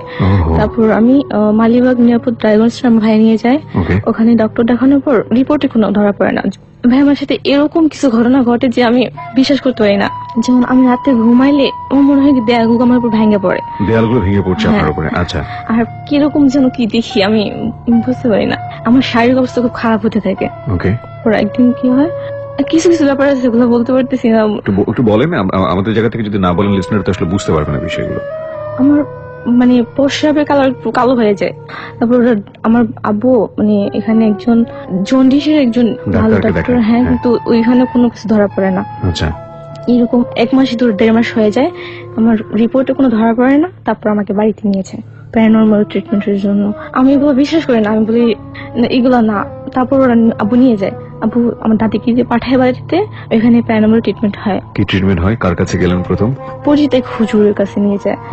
উনি বলে যে ও আমাকে নাকি বুকের মধ্যে কিছু একটা করা হয়েছে আর মাথার মধ্যে কিছু একটা করা হয়েছে। আচ্ছা। প্যারানর্মালি আমি বিশ্বাস করি না, তবে উনি ট্রিটমেন্ট করে ওনার মতো। এত ভয়ানক ট্রিটমেন্ট করে। আমি ভয়ানক বলতে? আমাকে রাতের বেলা মানে পুরো লাশ সাজতে বলে। লাশ সাজতে বলে আপনাকে? লাশ বলতে? পুরো সাদা কাপড় পরায়। সাদা কাপড় পরানো হয় আপনাকে? হ্যাঁ, উনি থাকে না, উনি ওনার জায়গায় থাকে, ওনার বাসায় থাকে। আমার মানে আত্মীয় বলে যায়, ওরা করে আর কি। আমাকে লাশ সাজায় রাখে, আমি তখন কিছু খেতে পারবো না, কিছু করতে পারবো না। আপনার আত্মীয়রা এসব আপনাকে লাশের কাপড় পরায়? হ্যাঁ, মানে সাদা একটা কাপড়, ওটা কেউ পরতে পারবে না, পরে এটা ফেলে দিতে হবে। আচ্ছা, তারপর? ওরকম 3 দিন ট্রিটমেন্ট করে। 3 দিনে আমার অবস্থা খুব খারাপ হয়ে যায়। আমি একটু ট্রিটমেন্টে জানতে চাচ্ছিলাম, আপনাকে কাপড় পরানোর পরে কি করা হলো? আমাকে মানে শোয়া রাখে, কথা বলতে দেওয়া, মানে কারোর সাথে কথা বলতে পারবো না, খাওয়া যাবে না, কিছু করা যাবে না। আমি কারোর সাথে কথা বলি না। 1-1.5 ঘন্টা পর ওনার যখন ফোন দেয় তখন আমাকে উঠায় ঘুষো করায়। মানে উনি আসে না, উনি ফোনে ডিরেকশন দেয়? ফোনে ডিরেকশন দেয়। তারপর আমি ঘুষো টুসো করে খাওয়া দাওয়া করি। ওই 3টা রাত ছিল আমার জীবনের সবচেয়ে ভয়ঙ্কর। মানে আমার 3টা দিন আমি বিছানা থেকে উঠতে পারি না। একদিন পুরো আমার সারা শরীর থেকে ঘাম ছুটে ছুটে পুরো কম্বল ভিজে গেছে, বিশাল তুষক সব ভিজে গেছে। মানে ওনারা কোরআন শরীফ পড়ছে, আমার আত্মীয় স্বজনের। আমি ভাবছি যে বাঁচবো না, এরকম অবস্থা হয়ে যেতেছে। যাই হোক, 3 দিন পর আমার একটু ভালো লাগে, আমি কিছু খাইতে পারি। এই 1 মাস 2 মাস কিছু খাওয়া দাওয়া করতে পারি না, 3 দিন পর আমার একটু ভালো লাগে। আপনি কি এই সময়টাতে জানছিলেন যে আপনাকে কিভাবে ট্রিটমেন্ট করা হচ্ছে, কবিরাজ কি করছে আপনার জন্য, এগুলো সম্পর্কে আপনি নিশ্চিত ছিলেন? আমি জানি না উনি ওখানে কি করে, সেটা আমি জানি না। আপনার ফ্যামিলিও জানতো না? না। এখানে একটা বিষয় আপনাদেরকে বারবার বলি প্রিয় শ্রোতা, বারবার আপনাদেরকে রিকোয়েস্ট করি, ধর্মীয় বিধান মতে আপনি যদি কারো কাছ থেকে এই ধরনের স্পিরিচুয়াল ডিজিজের ট্রিটমেন্ট নেন, আপনি অবশ্যই নিশ্চিত হয়ে নেবেন যে তিনি আপনার জন্য কোনো ধরনের ব্ল্যাক ম্যাজিক কোনো কিছু করছেন কিনা। ব্ল্যাক ম্যাজিকের প্রথম এবং পূর্ব শর্ত হচ্ছে, এগেইন আই এম রিপিট, এটা ছাড়া ব্ল্যাক ম্যাজিক হবেই না। সেটা হচ্ছে সৃষ্টিকর্তার সাথে, মহান আল্লাহর সাথে শিরক করা, শয়তানকে তার জায়গায় বসানো, এবং তারপর বিভিন্ন স্টেপ নেওয়া। এটা একজন এক ভাবে নেন। সো আপনি যদি জেনে শুনে নিজে ভালো হওয়ার জন্য এই ধরনের স্টেপের দিকে যান, তাহলে উনি যে অপরাধ করছেন সে অপরাধে কিন্তু আপনি অপরাধী হবেন। আচ্ছা, আমি আপনার গল্পে আবারও ফিরতে চাই। তখন থেকে একটু ভালো লাগতেছে আমার। 1 মাস ভালো থাকি। আমি ঢাকাতে চলে, আমি আব্বুকে ফোন দিতেছি বাবা আমাকে নিয়ে যাওয়ার জন্য। আমার ক্লাস চলতেছে, আমার অনেক লস হয়ে যেতেছে। তখন আমার হরতাল ছিল প্রচুর। আচ্ছা। মানে আব্বু আমাকে নিতে আসবে কয়েকদিনের মধ্যেই, তো আমি ঢাকা আসবো। একটু ভালো লাগতেছে শরীরটা, কিন্তু একদিন দেখি কি মানে ঘুম থেকে উঠে আমার ঠোঁটে একটা তিলের মতো পড়ছে। ঠোঁটে? হ্যাঁ। আচ্ছা। তো আমি তো ভাবতেছি তিল, এটা আমার কোনো খারাপ কোনো কিছু না, কিন্তু এবার শরীরটা খারাপ লাগে, মানে ঝিমঝিম ধরে একটা ব্যথা লাগে। তারপরের দিন ঘুম থেকে উঠে দেখি কি মানে পুরো ঠোঁটটা মানে তিল মানে লাল হয়ে গেছে। আচ্ছা। ভয় লাগতেছে। তারপরের দিন থেকে আবার নাকে মুখে ব্লিডিং। নাকে মুখে ব্লিডিং শুরু হলো? হ্যাঁ, এরকম হয়েছে যে আমি রাতে ঘুমায় আছি, বালিশ পুরো রক্ত দিয়ে ভরে গেছে সারা রাতে, এরকম। তখন আব্বুকে বলতাম, আব্বু বলে কি যে আমি আসতেছি, ঢাকাতে আসি, ডাক্তার দেখাবো। আচ্ছা, 2014 সালের 3 জানুয়ারি সকাল ভোর আমি যখন ঘুম থেকে উঠবো, নামাজ পড়বো, নামাজ পড়তে পারতেছি না, মানে খুব খারাপ লাগতেছে। আমি আবার শুয়ে পড়ছি। 7টা বাজে সকাল, আমি আবার উঠবো, বিছানার সাথে লেগে গেছি পুরো, আমি আর উঠতে পারতেছি না। প্রচন্ড খারাপ লাগতেছে, উঠতে পারতেছি না। মানে আমার মনে হচ্ছে আমাকে কেউ মানে বিছানার সাথে মিশাই দিচ্ছে একদম। উঠতে বসে না কান্নাকাটি করতেছি, সবাই আসছে, আসে আমাকে কোলে করে বাইরে নিয়ে গেছে, তেল মালিশ করতেছে, এই করতেছে। তারপর যে যার মতো চলে গেছে, অনেক মানুষ আসছে দেখছি এই অবস্থা। যখন চলে গেছে তখন আমার হচ্ছে কি পায়ে, ডান পাশে পায়ের নিচ থেকে মনে হইতেছে কি যেন একটা উপর দিকে উঠতেছে, মনে হচ্ছে রগের ভিতর থেকে সেটা উপর দিকে উঠতেছে, রগের ভিতর থেকে। হ্যাঁ, সেটা আস্তে আস্তে উপরে উঠতে উঠতে উঠতে আমার ব্রেনের মধ্যে ঠাস করে একটা বাড়ি খাওয়া এই ডান পাশের। তারপর আমি আমি আর কিছু খেয়াল নাই, আমার মনে হচ্ছে আমার দম বের হয়ে যেতেছে। পুরো 5-6 মিনিটের মতো আমার অবস্থা পুরো খারাপ, মাটি থেকে পুরো দিকে আমি কাঁপতেছি, চোখে মুখ পুরো টাইপ অবস্থা খারাপ হয়ে যেতেছে, সবাই পানি ঢালতেছে আমার উপর। প্রায় 5 মিনিট পর আমি বিছানা রিল্যাক্স পাই, আমি শ্বাস নিতে পারতেছি, ভালো লাগতেছে। এই 5 মিনিট মনে হচ্ছিল যে আপনি বিছানা থেকে উপরে উঠে যাচ্ছেন, এরকম কোনো কিছু? কাঁপতেছি, আমার হাত পা পুরো হইতেছে, দাবাদাবি বাউন্ডিং, হ্যাঁ দাপাদাপি টাইপের এরকম একটা কিছু হইতেছে। অনেক দূর থেকে অনেক চলে আসছে, আমার অবস্থা দেখে পানি ঢালতেছে। 5 মিনিট পর আমার জ্ঞান, আমি দম নিতে পারতেছি। তখন হইতেছে কি আমি 1 মিনিট পর বুঝতে পারতেছি যে আমার রাইট সাইড নাই, পুরো রাইট সাইড অবশ হয়ে গেছে। অবশ হয়ে গেছে। তখন আমি কান্নাকাটি শুরু করে দিচ্ছি, সবাই কান্নাকাটি করতেছে, বলে কিছু হবে না, কিছু হবে না। আমার ফুফি ছিল, ফুফি আমার হাতটা উঠে বলতেছে এই যে হাত নড়ে, কিছু হয় না। আমি তো বলি না আমার হাত নড়ে না, আমি কান্না করতেছি, আমি লিখবো কি হবে, আমার পরীক্ষার সামনে। তখন ফুফি আমাকে সবাই আব্বুকে ফোন দিচ্ছে, আব্বুকে বকাবকি করতেছে, তাতে তোর মেমোরি দিতেছে। আমও পাশে ছিল না, আমার ফ্যামিলি একটা সমস্যা ছিল তখন, যে বাবা মার সাথে ওরকম ছিল না, সম্পর্ক ভালো না। হ্যাঁ, আম্মু নাড়ুবাড়িতে থাকতো। তারপর আম্মু আসে, আব্বু আসে। আব্বু আসার পর রুমের মধ্যে ঢুকে আমার সাথে জড়াই ধরছে, প্রচুর কান্না করতেছে। আর আমি হচ্ছে আমার আব্বুর অনেক আদরে, অনেক। আমার মনে হইতেছে আমি একটু পর মারা যাবো, এরকম মনে হইতেছে। আমি সবার সাথে কথা বলতেছি, ভাইয়ের সাথে কথা বলতেছি, ভাই আমার অনেক ভালো। তারপর ওইখানে ওদিন রাতে আমাকে তারা সিএনজি রিজার্ভ করে একটা হুজুরের কাছে নিয়ে যায়। আবার হুজুরের কাছে? উনি ভালো একজন হুজুর, অনেক নামি দামি একজন হুজুর। ওনার কাছে নিয়ে গেছে। উনি বলছে যে আমার সাথে নাকি একটু 5 ধরনের জিন আছে, জিনের টাইপের করে। উনি কিছু তেল দিয়ে দিয়েছে। তারপরের দিন সকালবেলা আব্বু একটা সিএনজি রিজার্ভ করে, রাতের মধ্যে অবস্থা আমার আরো খারাপ হচ্ছে। দেখা যাচ্ছে আমার হাত পা নাই, আর মাঝে মাঝে একটু পর কাঁপে উঠতেছি, আর অর্ধেক শরীর মনে পুরো জ্বলে যেতেছে, এরকম আরো বেশি খারাপ হইতেছে। সবাই জাগনা ছিল, ভাবছি মারা যাবো। তারপর দিন সকালবেলা আমাকে ঢাকা নিয়ে আসে, রক্ত পরীক্ষা করে, রিপোর্ট দেয় রাত 11টায়। রিপোর্টে আসে যে ব্লাড ক্যান্সার। রিপোর্টে আসি বলতে কি আমি পড়ছি বইয়ে 1.5 থেকে 4 লক্ষ হচ্ছে প্লাটেলেটের, মানব দেহের প্রয়োজন, রক্তের প্লাটেলেটের কাউন্ট। সেখানে আমার চলে আসছে 10,000-এর নিচে। এটা হলে নিশ্চিত ব্লাড ক্যান্সার। ডাক্তাররা বর্ণমের রিপোর্টের উপর ডিবেট করতেছে, বলছে যে ওর ব্লাড ক্যান্সার। উনি এভাবে বলছে যে ব্লাড ক্যান্সার। আমি তখন আমার সেন্স মোটামুটি ছিল, আমি অতটা ছিলাম না। আব্বু সারা সবাই কান্নাকাটি করতেছে রিপোর্টের কথা শোনা। ওই দিন রাতে ওইখান থেকে আমি আপুরা সবাই আমাকে ঢাকা মেডিকেল নিয়ে এসে ভর্তি করে, নতুন ভবনে 8 তলায় ভর্তি করে। ওখানে ডাক্তাররা বলছে যে আমি 3 দিন, এরকম পেশেন্ট বাঁচে না। 3 দিন বাঁচবে? হ্যাঁ, 3 দিন একটা ডেট দিয়ে দিছে যে এরকম পেশেন্ট নর্মালি এখানে বাঁচে না। আব্বু তো পুরো পাগল হয়ে গেছে, বলতেছে না আমি এখানেও চিকিৎসা করি, অন্য একটা চিকিৎসা। আমার এক আত্মীয় আব্বুকে এক জায়গায় নিয়ে গেছে, আব্বু আমার সাথে ছিল না। ও সেদিন রাতে কি হয়েছে, ডক্টর বলছে যে ওর রক্ত লাগবে। এখন রক্ত কারোর সাথে মিলে না, আব্বুর সাথেও না। ও সেদিন ছিল আবার ইলেকশন, বাংলাদেশে 2014 সালে 5 তারিখে ইলেকশন হয়েছে, নির্বাচন হয়েছে। 5 তারিখ রাতের ঘটনা, 12টার পরের ঘটনা। প্রচুর রাস্তাঘাটে খুবই সিকিউরিটি সিস্টেম, কোথাও যাইতে দেয় না কাউকে। আমার ভাই ব্লাড আনার জন্য এখানে ব্লাড ব্যাংকে যাবে, সেখানে যাইতে দেয় না। পুলিশের হাত পা ধরে বলছিলাম বোনটা মারা যাচ্ছে, ব্লাড দিতেছে না। পুলিশ বলতেছে আমার যদি কালকে কোনো ডিউটি না থাকতো আমি আপনার বোনকে রক্ত দিতাম। ওনার সাথে রক্ত মিলছিল। সারা রাত ভাইয়া পুরো ছুড়াছুড়ি করতেছে, রক্ত পাইতেছে না। মামাদের সাথে রক্ত মিলে মামারও কোথাও ঢাকা ছিল না, সবাই ইলেকশনের জন্য বাড়িতে চলে গেছে। ভোরে ভাইয়া পুরো পাগলের মতো হয়ে যেতেছে, কান্নাকাটি করতেছে, জীবনটা বাঁচবে না। তারপর ওর ভাইয়া মাইকিং করে দিচ্ছে, মসজিদের অ্যানাউন্স করে দিচ্ছে যে এই বি পজিটিভ রক্ত লাগবে। সকালের মধ্যে অনেকে আসছে, অনেক ডোনার আসছে, মামারও আসছে। খুব ভোরে বাড়ি থেকে রওনা দিচ্ছে তারাও আসছে। আমাকে শেষ পর্যন্ত 9 ভাগ রক্ত দেওয়া হয়েছে। একদিন পর 1 মাস ধরে রক্ত দিচ্ছে। 9 ভাগ রক্ত দেওয়ার পর দেখতেছি যে আমার প্লাটেলেটের ইমপ্রুভ হচ্ছে। 3 দিন পর আমার বর্ণমের রিপোর্ট দিচ্ছে, রিপোর্ট নর্মাল আসছে। ডক্টররা এরকম স্টোরি খুব কম পায় যে এই 10,000-এর নিচে প্লাটেলেট, সেখানে আপনার ব্লাড ক্যান্সার ধরা পড়ে নাই। আমার সারা শরীরে রক্তের ছোপ ধরা পড়ছে, রক্ত জমাট বেঁধে গেছে সারা শরীরে। তারা তো ফার্স্টে বলছিল যে লিউকেমিয়া, তারপর পরে বলতেছে যে এটা অ্যাপ্লাস্টিক অ্যানিমিয়া, শরীরের হাফ পার্ট পুরো অচল হয়ে যাওয়া, আর রাশিয়া শরীরের জন্য বলছে, বিভিন্ন সিনড্রোমের জন্য বলছে। তারপর কিছুদিন পর সেটাও আর নাই, আমার অটো রিমুভ হয়ে যাচ্ছে এগুলো। হ্যাঁ, উঠে যেতেছে। আব্বু কিন্তু তখন আমার পাশে নাই।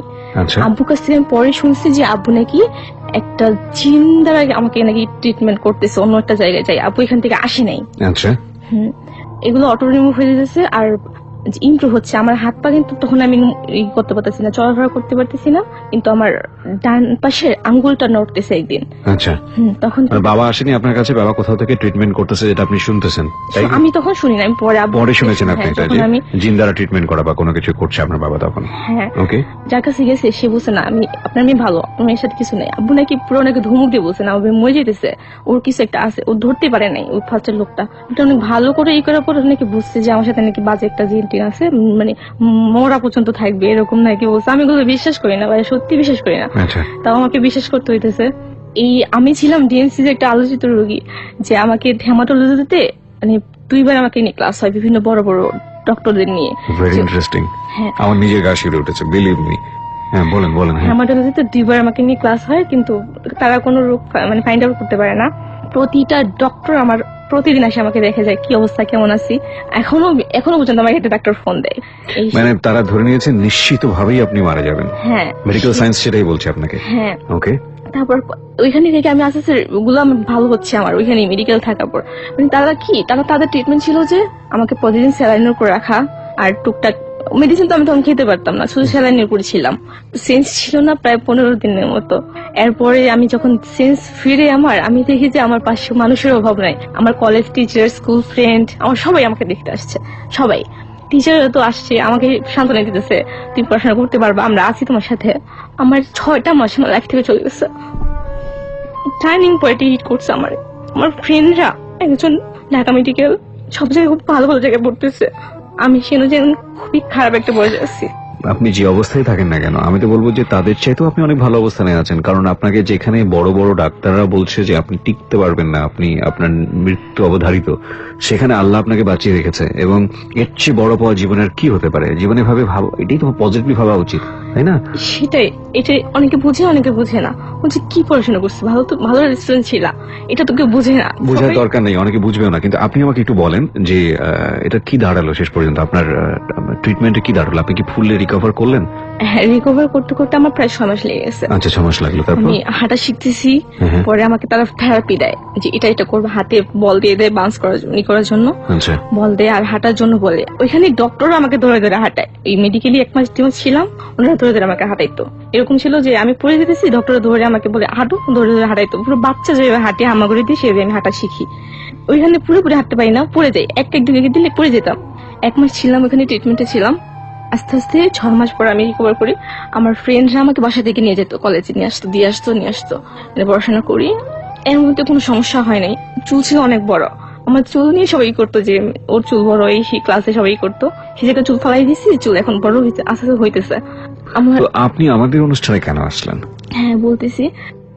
ইন্টার রেজাল্টটা খুব খারাপ হয়, টার্নিং পয়েন্ট সব শেষ। যাই হোক, 2 বছর ধরে যাই করছি, আমার মাঝে মাঝে এই সমস্যাটা আবার আসতো। আচ্ছা, এই ব্রেনের ব্যথা সমস্যা প্রচুর ব্যথা করতো। আমি এর মধ্যে 2 বার এমআরআই ব্রেন করাইছি, কোনো কিছু ধরা পড়ে নাই। এমআরআইতে কিছু আসেনি, রিপোর্ট নরমাল। আব্বু তখন যখন ব্যথা হইতো তখন ওই কোভিডের যে সাথে কথা বলতো, তাকে দিয়ে আবার এই ট্রিটমেন্টটা করাইতো। আপনার ঠিক হতো? হ্যাঁ, কয়েকদিন ভালো থাকতো, 1 মাস 2 মাস ভালো থাকতাম, আবার ব্যথা করবে, আবার জিনিসটা নাকি আসে। তখন ওনারা বলে যে হ্যাঁ, ওর আবার হয়েছে। কি বলবেন এটাকে আপনি? প্রিয় শ্রোতা, আপনি যদি পুরোপুরি সায়েন্সের মানুষ হন, আপনি হয়তো এটা বলবেন যে না, যে এমআরআইটা হচ্ছে সে আমার এমআরআইটা পারফেক্ট না, বা আমাদের যে ট্রিটমেন্ট আছে সেখানে হয়তো বা অত্যাধুনিক ব্যবস্থা নেই, বাইরের দেশে গেলে হয়তো বা সেটা ধরা পড়বে। আপনাকে আমি যুক্তিযুক্ত অবশ্যই বলবো, কিন্তু কিছু জিনিস পৃথিবীতে এভাবেই এক্সিস্ট করে যেখানে আসলে সায়েন্স বলে এটা মিরাকল, কিন্তু আমি বলি এটা হচ্ছে সায়েন্সের না জানার যে ব্যর্থতা, সেটাই। কারণ মিরাকল ওয়ার্ল্ডটাও কিন্তু আমাদের এক্সিস্ট ওয়ার্ল্ডের চাইতে অনেক বড়, অনেক অনেক বড়। মিরাকল ইজ আওয়ার রিয়েলিটি, এবং মিরাকলকে অস্বীকার করার কোনো উপায় নেই। কিন্তু এটাকে যদি এখন কেউ বলে প্যারানর্মাল জায়গা থেকে ব্যাখ্যা করে যে না, বিষয়টা এরকমই হয়েছে, জিন দ্বারা এটা হয়েছে, এটা হয়েছে, ওটা হয়েছে, জিন ওটা করেছে, এটা করেছে, সেটা বলাটা খুব কঠিন। তবে এটা করা সম্ভব, এটা বলা যেতে পারে। জি, বলুন। তারপর এরকম কয়েকদিন ট্রিটমেন্ট হতো। আমার বাসায় নাকি মানে একটা প্রোটেকশন সিস্টেম করে দিচ্ছে যে এখানে ভিতর কিছু হবে না। বাসা চেঞ্জ করছি প্রায় 4-5 মাস হবে। এই নতুন বাসা আসার পর থেকে আমার সমস্যাটা বেশি হইতেছে। আমি রোজার 1 মাস সিহিরি খাওয়ার পর মাঝে মাঝে নামাজ পড়তাম, আর যখন নামাজ না মানে কেমন যেন নামাজের প্রতি দিকে চলে আসতো, পড়াশোনার প্রতি পুরাই চলে গেছে, নামাজের প্রতি আগ্রহটা কমে যেত। হ্যাঁ, আচ্ছা, মানে খারাপ লাগতো, শরীর দুর্বল লাগতো, শুয়ে পড়ি। সিহিরি করার পর যখন ঘুমাই পড়তাম, আমি তো তখন ঘুমাইতাম প্রায় 10টা পর্যন্ত, কারণ সকাল সেহেরি খাওয়ার পর ক্লান্ত লাগতো শরীর। উঠতাম 10টা-11টা বাজে, ঘুম থেকে উঠে হাঁফাইতাম, বাজে বাজে স্বপ্ন দেখি। ওই বাজে বাজে স্বপ্ন। একদিন দেখি যে আমি খুব ভালো একটা খাবার খাইতেছি, যেটা আমি কখনো খাইনি, আমার লাইফের জীবন খাইনি। ওইটা মনে হয় কি আমার স্বাদটা আমি এখনো পাই ওই জিনিস খাবারটা। আরেকদিন স্বপ্ন দেখেছি একটা মেয়ে জোর করে আমাকে মানুষের মাংস রান্না করে খাওয়াইতেছে। মানুষের মাংস রান্না করে হ্যাঁ, খুবই বাজে। আমি খাইতে চাইতেছি না, ও জোর করে আমাকে খাওয়াইতেছে, মানে ভয় দেখে দিচ্ছে। এরকম স্বপ্ন দেখি, মানে খাবারের স্বপ্ন দেখি যে এক একদিন এক এক ধরনের খাবার খাইতেছি, এরকম স্বপ্ন দেখি। দেখার পর থেকে আমার মনে হয় ভূমিতে উঠলে কেমন বমি লাগতো, এরকম লাগতো, খুব খারাপ লাগতো, অস্বস্তি লাগতো। হ্যাঁ, তারপর থেকে মাথা ব্যথাটা বেশি হয়, প্রচুর ব্যথা। ঈদের আগের দিন আমি আপনাদেরকে মেসেজ করি। আমি যখন মেসেজ করতেছি খুব কান্না করতেছি যে ভাই আমার ঈদ ভালো কাটবে না, আপনারা প্লিজ আমাকে রিপ্লাই দেন। Right, but I got your text. Yep, খুব খারাপ লাগতেছিল যে ভাই একটু আমি যদি একটু কথা বলতে পারতাম, বা আমি তো এগুলো কেন বিশ্বাস করতে চাই না, আমি এখনো করি না, কিন্তু কেন যে এগুলো করে কারা করে কেন আমি নিজে বুঝি না। আর খুবই খারাপ, আমি ঈদও খুব খারাপ বাজে কাটছে যে মাথা ব্যথার জন্য কিছু করতে পারিনি। ফাইন্ড আউট করা গেছে কি, মানে যিনি আপনাকে, যদি আল্লাহ তার মাধ্যমে এটা করে থাকেন, আপনাকে যদি শেফা দান করে থাকেন, যে ব্যক্তিটি আপনাকে এই সাহায্যটা করলো, তার সঙ্গে কি এখন আপনার যোগাযোগ আছে? আমি যোগাযোগ কিছুই করি না, আমি কারোর সাথে। বাবাই করেন? হ্যাঁ, বাবা। তো উনি রিসেন্টলি কোনো কিছু বলছেন যে আপনার যে জিনিসটা আবার হচ্ছে, পেইনফিল হচ্ছে? আমি এটা বাবারে বলতে বাবা এখন পুরো বিরক্ত, যে জিনিসটা বারবার হইতেছে। বাবা আমাকে একটাই বলে যে আমি তখন বাড়িতে ছিলাম, বাবা ঢাকাতে ছিল, নানুর বাড়িতে গেছি ঈদের দিন সকালবেলা সবার সাথে নানুর বাড়িতে গেছি।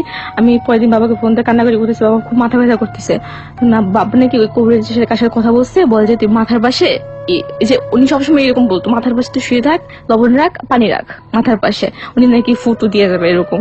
আমার আর ভালো লাগে না এগুলো, আমি আর কিছু করিনি, আমার ভালো লাগতেছে না এগুলো, বারবার করতে বিরক্ত, আমি আর কিছু করিনি। বাবাকে বললে এটা ওনাকে ফোন দিয়ে বলে, আর উনি এটা বলে করতে, আমি আর করি না, আমার ভালো লাগে না, আমি বলি না। কোনো ডাক্তারের কাছেও যান না? ডাক্তার তো সে দেখাইছি, ডাক্তারের রিপোর্টে কোনো কিছু আসে না। তারপর আসার পর আমি ঢাকা আসছি, 3 দিন 4 দিন ভালো কাটেনি, এখন ভালো থাকি, এই যে এখনো ভালো লাগতেছে, কিন্তু যখন ব্যথাটা শুরু হয় কিছু ভালো লাগে না, পুরা মাথাটা মানে হয়ে যায়, আমার মনে হইতেছে আগুন বের হইতেছে মাথা থেকে, এরকম একটা লাগতেছে, আর প্রচন্ড ব্যথা। এই সমস্যায় ভুগতেছি এখন। নিশ্চয়ই, এবং আপনার এই সমস্যা আমরা তো দোয়া করতে পারি শুধুমাত্র, এবং আমি বিশ্বাস করি যে লাখ লাখ মানুষ আমাদের এই ডর এক্লিপস শুনছেন, এখানে হয়তো অনেকে মাসুম আছেন, এবং অনেকেই হয়তো বা আছেন এরকম যে যার কথা আল্লাহ কবুল করবেন। দূরের মানুষের জন্য দোয়া করলে সে দোয়া নিঃস্বার্থ দোয়া হয়, এবং সেটা আল্লাহ কবুল করেন। সবাই ওর জন্য দোয়া করবেন আপনারা। রেজা ভাই যদি এই পার্টিকুলার বিষয় নিয়ে কিছু বলতে চান, উনি আমার সঙ্গে আছেন, উনি পুরো স্টোরিগুলো শুনছেন, একটা সাম আপ করবেন। ঠিক আছে কিবরে ভাই, হ্যাঁ আমি শুনলাম ঘটনা, তো ইনশাআল্লাহ আমি আল্লাহর কাছে ওনার জন্য দোয়া করব। আর আমি কোনো মহান ব্যক্তি না বা কোনো পিরাউলিয়া না, আমি চেষ্টা করব, আমার যথাসাধ্য চেষ্টা করব যাতে আল্লাহ ওনাকে ফিরিয়ে নিয়ে আসে, ভালো অবস্থানে নিয়ে আসে, যাতে উনি ভালো হয়ে যায়, এটাই। জি, আর আমি স্পেশালি আপনাকে ধন্যবাদ দিব যে কষ্ট করে আমাদের স্টুডিওতে এসেছেন। নিশ্চয়ই আল্লাহ আপনার ভালো করবেন, এই শুভকামনা থাকছে আপনার জন্য। অনেক ধন্যবাদ। হ্যাঁ, তুমি কি আমাদেরকে একটু হেল্প করবা যে গেস্টদেরকে একটু পরে নিয়ে আসো? হ্যাঁ, গেস্টদেরকে একটু পরে নিয়ে আসো, কারণ আমরা একটু আগে বোর্ড রুমে ছিলাম। হ্যাঁ, একটু জাস্ট। একটা বিষয় আপনি কি খেয়াল করছেন, আমি গেস্টদেরকে স্টুডিওতে আনার আগে, সেটা হচ্ছে একটা বা দুটো গেস্ট একটু অ্যাবনর্মাল লাগছে। দেখলাম আপনি যেভাবে তাকাইছেন গেস্টটা, দেখলাম আপনাদের যেভাবে লাগানো যেভাবে তাকাইছে একটা মেয়ে, যেমনই হোক না কেন গেস্ট, ওরা পজিটিভ চিন্তা করে। মানে আপনি যদি অনুমতি দেন তাহলে আমি ফ্লোর দিব, নইলে আমি ফ্লোর দিব। আপনি নিয়ে আসেন, ওই স্টোরি যেহেতু আছে নিয়ে আসেন, ওরা কি বলতে চায় বলুক, বাট আমার কেমন জানি একটু ডিফারেন্ট মনে হলো, আপনার যেটা আপনার কাছে মনে হয়েছে। ওকে, প্রিয় শ্রোতা, এই পর্যায়ে আমার সঙ্গে ঠিক একজন না, পুরো ফ্যামিলি আছে, এবং আমি আসলে ফ্যামিলির ইন্ট্রোডাকশনটা আসলে আপনাদেরকে দিলে সেটার জন্য 5-7 মিনিট লেগে যাবে, কারণ ওনারা প্রায় 7-8 জনের মতো আমাদের সঙ্গে এই মুহূর্তে স্টুডিওতে, এবং তারা তাদের সঙ্গে যে ঘটনাগুলো ঘটে, অফকোর্স ইটস প্যারানর্মাল, যদি তাদের কথা আমরা মেনে নেই, সেটা তারা এখানে বলতে আসছে। সবাইকে স্টুডিওতে জায়গা দিতে পারেনি, বেসিক্যালি 4 জন ভদ্রমহিলা এখানে আছেন, তাদের সঙ্গে আমরা এক এক করে একটু পরিচিত হব, তারপরে আমরা মূল স্টোরিতে ঢুকবো। আমার সোজা একেবারে আমার সামনে যিনি বসে আছেন, আপনার নামটা একটু বলবেন? জি, আমার নাম হাসনা হেনা। হাসনা হেনা, ওকে। তারপরে আপনার নাম? আচ্ছা, আপনার পরিচয়টা একটু বলেন। নাম? কামরুন নাহার। নাম কামরুন নাহার। আপনার? নুরুন নাহার। নুরুন নাহার, কামরুন নাহার, সুরাইয়া এবং হাসনা হেনা। আপনাদের সম্পর্কটা কি? আপনি যদি আরেকবার একটু পরিচয় বলতেন। সম্পর্কটা হলো, আমি বড় বোন, আমার ছোট ভাইয়ের বউ হাসনা হেনা, আচ্ছা, আর আমার বড় ভাইয়ের মেয়ে হলো সুরাইয়া, আর কামরুন নাহার হলো আমার মেয়ে। আপনারা কি সবাই এই ধরনের সমস্যায় এফেক্টেড? হ্যাঁ, প্যারানর্মাল সমস্যা? হ্যাঁ। পুরো ফ্যামিলি? পুরা ফ্যামিলি। কত বছর যাবত? 2 বছর ধরে মনে হয় আমাদের ঘরে যেরকম আগুন জ্বলে না ওরকম আগুন জ্বলার মতো জ্বলতাছে। 2 বছর ধরে? 2 বছর ধরে। আর মূল গল্পটা কার? মূল গল্পটা আমার থেকেই শুরু। মূল গল্পটা আপনার থেকে শুরু। এবং এখন বেশি এফেক্টেড কে? এখন বেশি এফেক্টেড হলো কামরুন নাহার আর সুরাইয়া। কামরুনের পাশাপাশি সুরাইয়া। আর সবাই যন্ত্রণায় ভুগতাছে কম বেশি সবাই। ঠিক আছে, আমি অবশ্যই আমার লিসনারদেরকে শোনাবো আজকে, ওনারা যেহেতু এখানে এসেছেন, এই 4 জনের যেই প্যারানরমাল স্টোরি। ছোট্ট একটা বিরতির পর প্রিয় শ্রোতা, আর আমরা ফেসবুকে অ্যাক্টিভ আছি। আমাদের ফেসবুকের ঠিকানা www.facebook.com/DARTeam। আমি আবারও বলছি www.facebook.com/DAARTEAM, দ্যাট ইজ DARTeam। ওখানে লাইক দেওয়ার সঙ্গে সঙ্গে আপনারা কানেক্টেড হয়ে যাবেন এবং মাঝে মাঝে আমরা কিছু ডকুমেন্টস ওখানে থ্রু করছি। সো অনুষ্ঠান চলাকালীন সময় যেটা অ্যাপ্রোপ্রিয়েট মনে হচ্ছে, সো চাইলে আপনারা ওখানে এসে দেখতে পারেন। ফিরে আসছি মাত্র 5 মিনিট পর, ঠিক রাত 12টায়। 5 মিনিট পর রাত 12টা প্রিয় শ্রোতা, আমরা ফিরে এসেছি আরো একবার ডরের এক্লিপসে। আপনারা ফেসবুকে কানেক্টেড থাকবেন, বেশ কিছু ভিডিও ওখানে আপলোড করা হবে অনুষ্ঠান চলাকালীন সময়। প্রিয় শ্রোতা, আপনাদের এই ফাঁকে একটা বিষয় জানিয়ে রাখি, চিটাগংবাসীর জন্য একটা গুড নিউজ। সেটা হচ্ছে আমি এবং রেজা ভাই খুব শীঘ্রই এই মাসের শেষ সপ্তাহে অথবা সামনের মাসের প্রথম উইকে যে কোনো একটি শুক্রবার এক দিনের জন্য আমরা আসছি এবং আমরা ডে লং একটি ওয়ার্কশপ করব about radio presentation, television presentation, এবং রেজা ভাই সেখানে একটা সেশন নেবেন। সেটা হচ্ছে how to success in life, অর্থাৎ জীবনে উন্নতি করার জন্য আসলে কি করা প্রয়োজন। সেশনের পাশাপাশি ওই সেশন থেকে আমরা 4 জন কিংবা 5 জনকে লটারির মাধ্যমে পিক করব, যাদের সঙ্গে উনি পার্সোনাল কাউন্সিলিং এ বসবেন। আমি আশা করবো আপনারা সবাই থাকবেন ইনশাল্লাহ। আর আমি দোয়া করি আপনারা যাতে জীবনে ভালো কিছু হন। এখানে আপনারা যদি আসেন, আসলে আমার মনে হয় আপনারা খুব ভালো কিছু শিখতে পাবেন।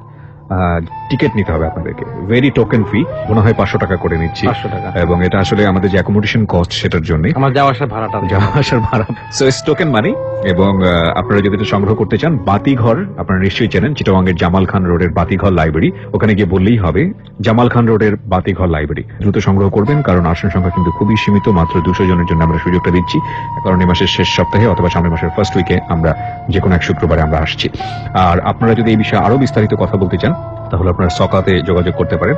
সকার নাম্বারটা আমি দিয়ে দিচ্ছি 01738686179। আমি আবারও বলি 01738686179।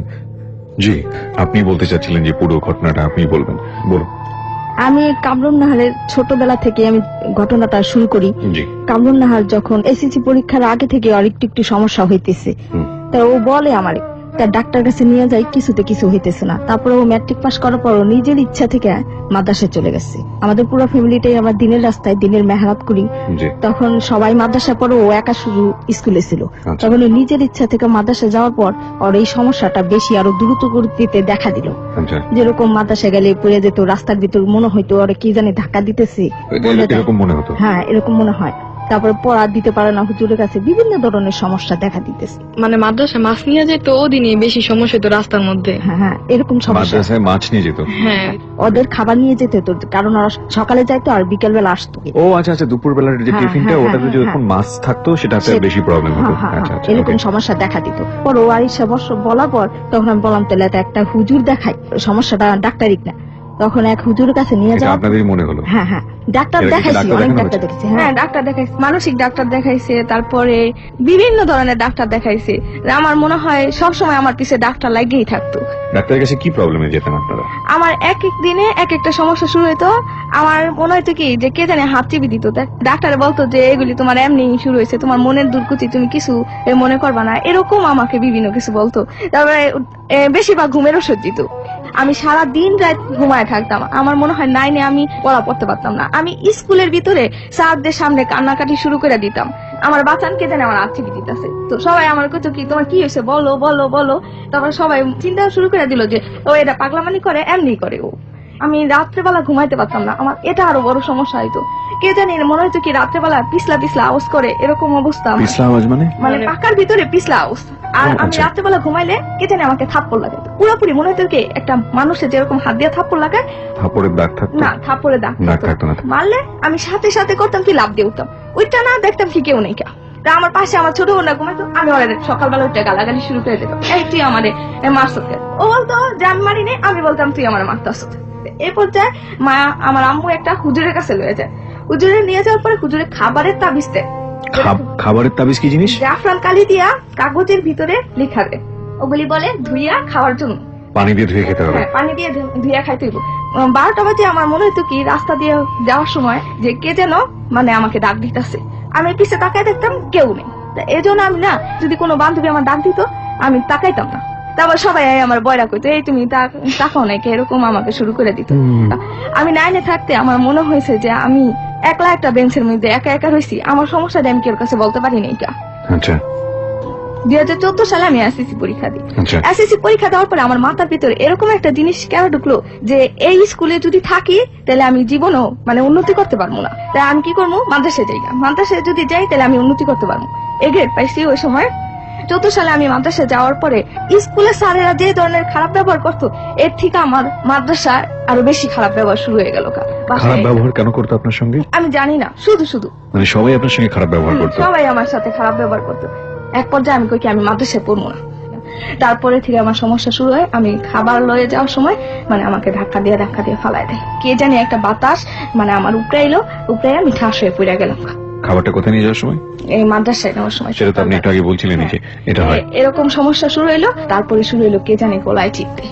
গলায় চাপ দেওয়ার ব্যাপারটা কবে নাগাদ হলো এটা? ওর যখন এই সমস্যাগুলি দেখা দিল, মাদ্রাসায় হুজুরের সামনে যখন দাঁড়ায় পড়া দেওয়ার জন্য, একটু পড়া বলতে না বলতেই শরীর থরথর করে কাঁপে ঠাস হয়ে পড়ে যায়। পড়ে গেলেই আমার ফোন করে, আপনার মেয়ে অজ্ঞান হয়ে গেছে, আপনি তাড়াতাড়ি আসেন। তখন আমি দ্রুত বেগে যাই, দেখি আমার বাড়ির বিটিটা ওখানে পড়ে। ওরা সবাই দেখি ওর মাথায় পানি পুনি ঢালতেছে। এটা কি ভয় থেকে হতো আপনার যে হুজুরকে আপনি অনেক ভয় পেতেন? আমি ভয় পেতাম। তারপর আমার মনে হতো কি কে জানে আমাকে ধাক্কা দিতেছে, হুজুর ওরা মেরে ফেলাইবো। নার্ভাসনেস থেকেও এটা হয়। এটা কিন্তু আমি বলছি যে নারায়ণগঞ্জের যে ডাক্তার তার কাছে নিয়ে যাওয়া হয়। তারপর আবার সে ঘুমের ওষুধ দেয়, আমি ওরকম খেয়ে ঘুমায় থাকতাম। তারপর আমি হুজুরের কাছে নিয়ে যাই। এই আমাদের শুরু জীবনের। এর আগে বুঝি নাই যে আমাদের সাথে বজ্জিন কাজ করতেছে। হুজুরের কাছে হ্যাঁ সবাই বলা বলি করে যে এত ডাক্তার কাছে নিতেছো, মেয়ের তো কিছু হইতেছে না, তাহলে একটু হুজুরের কাছে নিয়ে দেখো যে কোনো সমস্যা দেখা দেয়নি। তখন ওই লালপুর হুজুরের কাছে নিয়ে যাওয়ার পর সে চিকিৎসা করলো, হাতে চিপ দিলে পরে ওর সাথে নগন্ত হয়ে গেল। চোখগুলো ওই বড় বড় হইয়া সে পারলে হুজুরে খায় ফেলায়। প্রথম দিন তখন হুজুরে বলতেছে, দেখেন আপনার মেয়ের সাথে বজ্জিন। তখন হুজুরে তেল পড়া আর পানি পড়া দিল। আমরা ওই হুজুরের থেকে আসার পর বাসায় এসে পরে উৎপাতকারে কয়, গলায় দড়ি দিতে যাইবো, টি টেবিল টানে, চেয়ার টানে। ওর সাথে আমার মনে আছে কিছু মনে নাই, ও কিচ্ছু বলতে পারে না। এরকম করতো, যেদিন খাবার খেত 3 প্লেট খাবার একবারে খেয়ে ফেলতো, যেদিন খেত না সারাদিন খেত না খাবার। তখন এরকম করে ওই হুজুর কি করলো, সে না করে দিল আমাকে। আমি একটু বলি যে আমার কি ধরনের সমস্যা রইতো। এছাড়া আমার কানে কানে কে জানে কথা বলতো, ফিস ফিস ফিস ফিস আওয়াজে এই ধরনের কথা বলতো। একটা ছেলে একটা মেয়ে যেরকম বলে যে তোকে ভালোবাসি, এরকম মানে এরকম বলতো আমাকে। তারপরে আমার বাবা তো চিল্লাই গেছিল। চিল্লাই থেকে আসার পর দেখে আমাদের এই অবস্থা। তখন আমার বাবা এক ফকিরের কাছে আমাদের নিয়ে গেছে। এবং আমার নেওয়ার কারণ হলো আমার হাজবেন্ড একটু আর্থিক অবস্থা দুর্বল, আমার ভাই আমার সবসময় হেল্প করে। তখন আমার বাবা কি করলো, 15-20 হাজার টাকা লাগছে, ওটা আব্বা আমার বাবাই দিছে, আমাদের ফকিরের কাছে নিয়ে গেল। আমরা ভালো হুমু, তার পরিবর্তে আগে তো আমার এই কামরুনার মানে আমার মেয়েকে ধরছে, এখন আমার সমস্ত ফ্যামিলি আস্তে আস্তে আক্রান্ত হয়ে যেতেছে। কিভাবে বুঝলেন আক্রান্ত হচ্ছে? আমার হাত কে যেন এরকম করে দিয়ে আমার শরীরে আমার হাত থাপড়াচ্ছে, আমার হাত দিয়ে আমাকে মারতেছে, আমারকে দিয়েই আমার চুল এরকম করে থাপড়াচ্ছে, আমার গালে চড় মারছে, এরকম করে ই করতেছে, এফেক্ট করতেছে। মানে ট্রিটমেন্ট করতে গিয়ে এটা হলো? হ্যাঁ। আমরা ফকিরের কাছে ফোন করতেছি, ফকিরে বলতেছে যে প্রথম বাড়বো পরে কমবো এরকম। আর ফকিরে বিভিন্ন ধরনের কথা বলতেছে যে ঘরে নাই, অথচ ওর বাবাই ফোনে শুনতেছে, তার বউরে বলতেছে বলো আমি ঘরে নাই। তাই আমার বাবা বলতেছে তোমরা আমার কাছে আসো, আমরা তোমার সাহায্য করতে পারবো। আমার 2 ভাইয়ের মাঝখানে আমার নিয়ে একটা বাসার ভিতর রাখলো। এখন 3 ফ্যামিলি আমার জড়ায় ধরছে। আমার ভাই বিটি সুরাইয়া ওর জীবন তস্ত নষ্ট করে ফেলাইতেছে। আমাদের 2টা মেয়েরই মানে ওদের শারীরিক টর্চার পর্যন্ত চলতেছে। ছোট বা মাসুম বাচ্চাটা পর্যন্ত নেই, একটা বাচ্চা স্কুল মাদ্রাসা করতে পারতেছে না। আমার ভাই বউ এফেক্ট, আমার জীবন শেষ, আমরা নিঃস্ব হয়ে যেতেছি। বজ্জিন আইসা আমার মেয়ের সাথে আসে, আমার ছোট মেয়ের সাথে আসে, আইসা বলে তোর বিয়ে হইতে দিব না, তোর জীবন নষ্ট করে দিব, তোর লেখাপড়া করতে দিব না, তোর বাবার গাড়ি তোর এইভাবে বসায় বসায় খাওয়াবো, তোর ঘরের চারখানে আগুন জ্বালাই দিয়েছি, যেই এই আগুনের মধ্যে হাত দিব তাহলে নিঃস্ব করে ফেলাম, এরকম ভাবে আমার দিনের পর। আপনাদের সঙ্গে যখন কথা বলে তখন আপনারা জিজ্ঞেস করেন না যে কেন এরকম করে? হ্যাঁ, কয় তোর লিগা ফকিরের কাম গেছে, আমার কামরুন্নাহারের জন্য বলে ওর কাম গেছে, বিভিন্ন ধরনের ওদের সব কথা বানোয়াট মিথ্যা এরকম বলে বলে আমাদের জীবন অতিষ্ঠ করে ফেলাইতেছে। আর ও মধ্যে ভুলে গেছি, ও আবার আপনাদের এই অনুষ্ঠানটা ডরমানি ভয়টা বহুত আগে থেকে শুনতাছে। ও আমাকে না জানাই রাতে জানি কি শুনে, আমি জিজ্ঞেস করি কামরু না তুমি কি শুনো, কামু একটা অনুষ্ঠান হয় আমার খুব ভালো লাগে আমি শুনি। হ্যাঁ, তখন রেজা ভাই আসে নাই আপনাদের অনুষ্ঠানে। ঠিক রাত 12টার পর আধ্যাত্মিক একটা শক্তি আমার ভিতর আসলো, একেবারে শরীরে অনেক শক্তি। তখন আইসেই বললো যে আল্লাহর কুদরত তোর সাথে আছে, তোরে সাহায্য করবো। মানে এটা মনে হতো আপনার কাছে নাকি কেউ একজন বলতো আপনার কানে? কি বললেন আপনি? বলেন সুরাইয়া। জি, ফুপির সাথে আয়সা আমাদেরকে বলতেছে যে আল্লাহ পাককে তোদের সাহায্য করার জন্য। এটা কার মুখ দিয়ে বের হতো? ফুপির মুখ দিয়ে ফুপির মুখ দিয়ে বের হতো। হ্যাঁ, আর আয়সা সে অনেক ঝাড়তো। ওই সময়টা আপনি সেন্সে থাকতেন? ওটা আপনি বুঝতেন? না, আমার পুরো সেন্স থাকতো। মানে এত জিকির মানে করতে করতে করতে করতে একটা মানুষ মানে সারাদিন এত লড়াচড়া করতে পারে না, রান্না করতেছে, জিকির করতেছে, হাত পা স্থির থাকে, এরকম করে জিকির করতেছে। আর ওর মাথা থেকে পা পর্যন্ত ছিল ব্যথা, বাথরুমে পর্যন্ত ওরা ধরে নিয়ে যেতে হইতো, ওরা শারীরিক টর্চার চলতো, তো দাঁড়াই থেকে ঠাস করে পড়ে যেত। সেই আল্লাহর কুদরত বলে আমি আল্লাহর কুদরত, আমি তোমাদের আসছি সাহায্য করার জন্য। সে আসে, হ্যাঁ, সে আসে ওরে ঝাড়তো দিন ভোর রাত ভোর। ইয়াসিন সূরা আপনারা যেটা দেখতেন যে উনি ঝাড়তেছে ওনার শরীরের মাধ্যমে এটা করা হচ্ছে। কণ্ঠটা অন্যরকম থাকতো। কণ্ঠ কি থাকতো? আপনার নামটা বলেন তো। আমার নাম হাসনা হেনা। হাসনা হেনা, কণ্ঠ কি থাকতো? মানে আপাই যখন ওরকম শক্তিশালী হয়ে গেল, তারপরে ওই যে কামরুন্নাহারে ঝাড়তো, তখন আর কি কণ্ঠটা চেঞ্জ ছিল পুরুষদের মতো, এরকম মনে হতো। রেজা ভাই, আপনি তো আমার সঙ্গে আছেন, একটু প্রেজেন্সটা বোঝানো জরুরি। জিন পজেসড হলে ভোকালটা চেঞ্জ হয়ে যায়, এটা তো আমরা দেখছি বিভিন্ন জায়গাতে। জিন যদি আপনাকে পজেস্ট করে বা কোনো কিছু করে, ভোকাল চেঞ্জ হয়, আপনার গলার ভোকাল চেঞ্জ হবে, শক্তি বেড়ে যাবে, প্লাস আপনার চোখের কালার চেঞ্জ হবে, হাতের আঙুলগুলা ভেঙে যাবে, মানে আঙুলগুলার আকৃতি চেঞ্জ হয়ে যাবে। তাছাড়া আরো অনেক লক্ষণ আছে, সেটা আমি হয়তো স্টোরির মাঝখানে বলবো। আমরা স্টোরিতে ফিরে যাচ্ছি আবার। হ্যাঁ, বলেন। তারপর শেষে এরকম তখন ওই কামরুন্নাহারকে ঝাড়তাম, কিন্তু ওই যে ফকিরের কাছে ফোন করলে আমার সাথে যে মেহমানটা বলে যে আমি মেহমান, আল্লাহর মেহমান, তখন ওই মেহমানও ফকিরের কাছে ফোন করতো। ফকিরের নাম ছিল রশিদ। সেই ফকিরের কাছে বলতো যে রশিদ তুমি কেন এই চিকিৎসাটা এখনো সারতেছো না, চিকিৎসাটা নিয়ে এরকম ভোগাচ্ছ। কিন্তু রশিদ ওই ফকিরটা এরকম ঘুরাইতে ঘুরাইতো। আর এরকম আমি বুঝতে পারছি যে আপনাদের উপরে যে টর্চারটা হচ্ছে সেটা অত্যন্ত অমানবিক। যারা এই ধরনের প্যারানর্মাল বিলিভ করেন তাদের জায়গা থেকে বুঝতে পারবেন যে আসলে ওনারা কত বড় সাফারার। রেজা ভাই বিষয়গুলো নিয়ে কথা বলবেন নিশ্চয়ই, তবে তার আগে আমার মনে হয় আপনারা দুজন, হাসনা হেনা এবং সুরাইয়া, আপনাদের ঘটনাগুলো আমাদেরকে জানা উচিত। কিভাবে কি হলো? সুরাইয়া। হ্যাঁ, আমি একটা কথা বলি, আমি সুরাইকে দিচ্ছি। তারপর শেষে এরকম ঘটনার পর আমার বাবা যখন আমাদের ভাইদের কাছে আমাকে নিয়ে আসলো যে তুমি একা একা দুইটা মেয়ে নেই অসহায় অবস্থা থাকো, তোমার কেউ সাহায্য করতে পারে না, তখন ভাইরা আমাকে অনেক সাহায্য করতো। তখন আমার ওই ফ্যামিলি, আমার বড় ভাইয়ের ফ্যামিলিটাকে ধরলো, আমার এই ভাইয়ের বেটি কেটে ধরলো, ওকে ধরে ওর উপরে শারীরিক টর্চার, মাথায় যন্ত্রণা, বানের উপরে বান, টুনার উপরে টুনা। হ্যাঁ, এখন ওর কাছে শুনেন। মানে আমি এদের ক্লাসের আগে থেকে ওদের কাছে ছিল, কিন্তু এদের ক্লাসে উঠার পরের থেকে মানে আমার মানে সবকিছু মানে কিরকম জানি চেঞ্জ হয়ে যেতে লাগলো। তো আমি কিছু বুঝি নাই, মানে মাথার মধ্যে কোনো পড়া ঢুকতো নাই। মানে আগে তো অনেক একবার বললে সবকিছু বুঝে যেতাম, মানে কিন্তু এখন কিছুই বুঝতেছি না। পরীক্ষার সময় আসছে পরে, তারপর কি কান্না, আমি পরীক্ষা দিব না, পরীক্ষা দিইনি। তারপরে একদিন ফুপির বাসায় গেছি, ফুপির বাসায় তো ওই যে বললো না যে মেহমান আসছে, উনি আমি না কিরকম জানি অন্যরকম ভাব করতেছি, তো উনি আমাকে না ধরে ফেলেছে। তা আঙ্গুল ধরার সাথে সাথে আমার ভাব রকম পুরো অন্যরকম হয়ে গেছে। ও দিন থেকে তারপর আমার উপর শুরু হয়েছে। আচ্ছা, ওনাকেও কি আপনারা সেই লোকের কাছে নিয়ে গিয়েছিলেন? না, আমি আরেকটা কথা বলি, পুরা ঘটনাটা না বললে তো আপনারা বুঝবেন না। ওর আম্মার সাথেও নাকি এরকম এক বদ জিন আছে, যেটা নাকি আমার ভাইয়ের ফ্যামিলিটা পুরাই নষ্ট হয়ে যাইতেছে।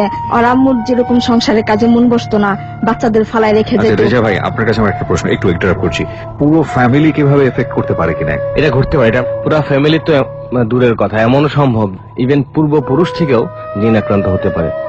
জি, বলুন। তারপর শেষে ওর মার এরকম ওদের ফালায় রেখে জায়গা দাঁড়া, ওর মাকে কয়েকবার হুজুর দেখাইছে। তার আমার সাথে যে মেহমানটা আসছিল না, সে আইসা বলছে যে আমার ভাইকে ডাকাছে মুশরফ, তোমার বউ অসুস্থ।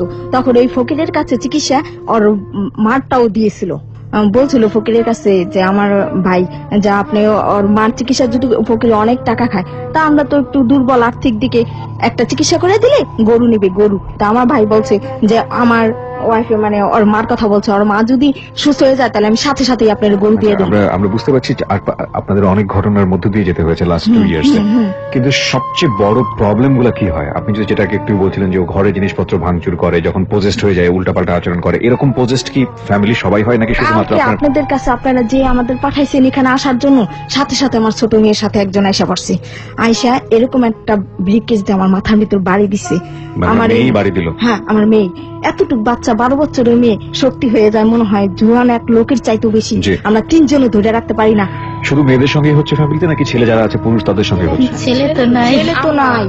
আপনাদের সঙ্গে যারা এসছে, আপনাদের মামা চাচা না, এদের সাথে করা না। আর আমার 2টা মেয়ে, বড় ভাইয়ের 3টে মেয়ে, হাসনাহানার 2টে মেয়ে, আমাদের ছেলে নাই। এই দুর্বলতার সুযোগ নিয়ে আল্লাহ পাক জানি না কারা এরকম করতেছে, আমাদের উপরে এফেক্ট চলছে। আচ্ছা, আমি কিছু প্রশ্ন করি আপনাকে। হ্যাঁ, আপনার হাজবেন্ড কি নামাজি মানুষ? হ্যাঁ, আমরা সবাই আল্লাহর রাস্তায় দিনদারি মেহনতকারী। হ্যাঁ, আমরা খাস পর্দা করি, মেহনতকারী। দাড়ির মধ্যে কালার টালার করা? হ্যাঁ, কালার করা। দাড়িতে কালার করা না? আচ্ছা, ওর নাম কি? কামরুন নাহার। সবচেয়ে বেশি এফেক্টেড কি সে হচ্ছে? কামরুন নাহার আর সুরাইয়া। কামরুন নাহারই বেশি। কামরুন নাহার জন্মের পর থেকে সুখের মুখ আচ্ছা, আপনি যেহেতু সাইন্টিফিক ব্যাপার নিয়ে অনেক এখন বর্তমানে ঘাটাঘাটি করতেছেন, ওর দরকার কাউন্সিলিং।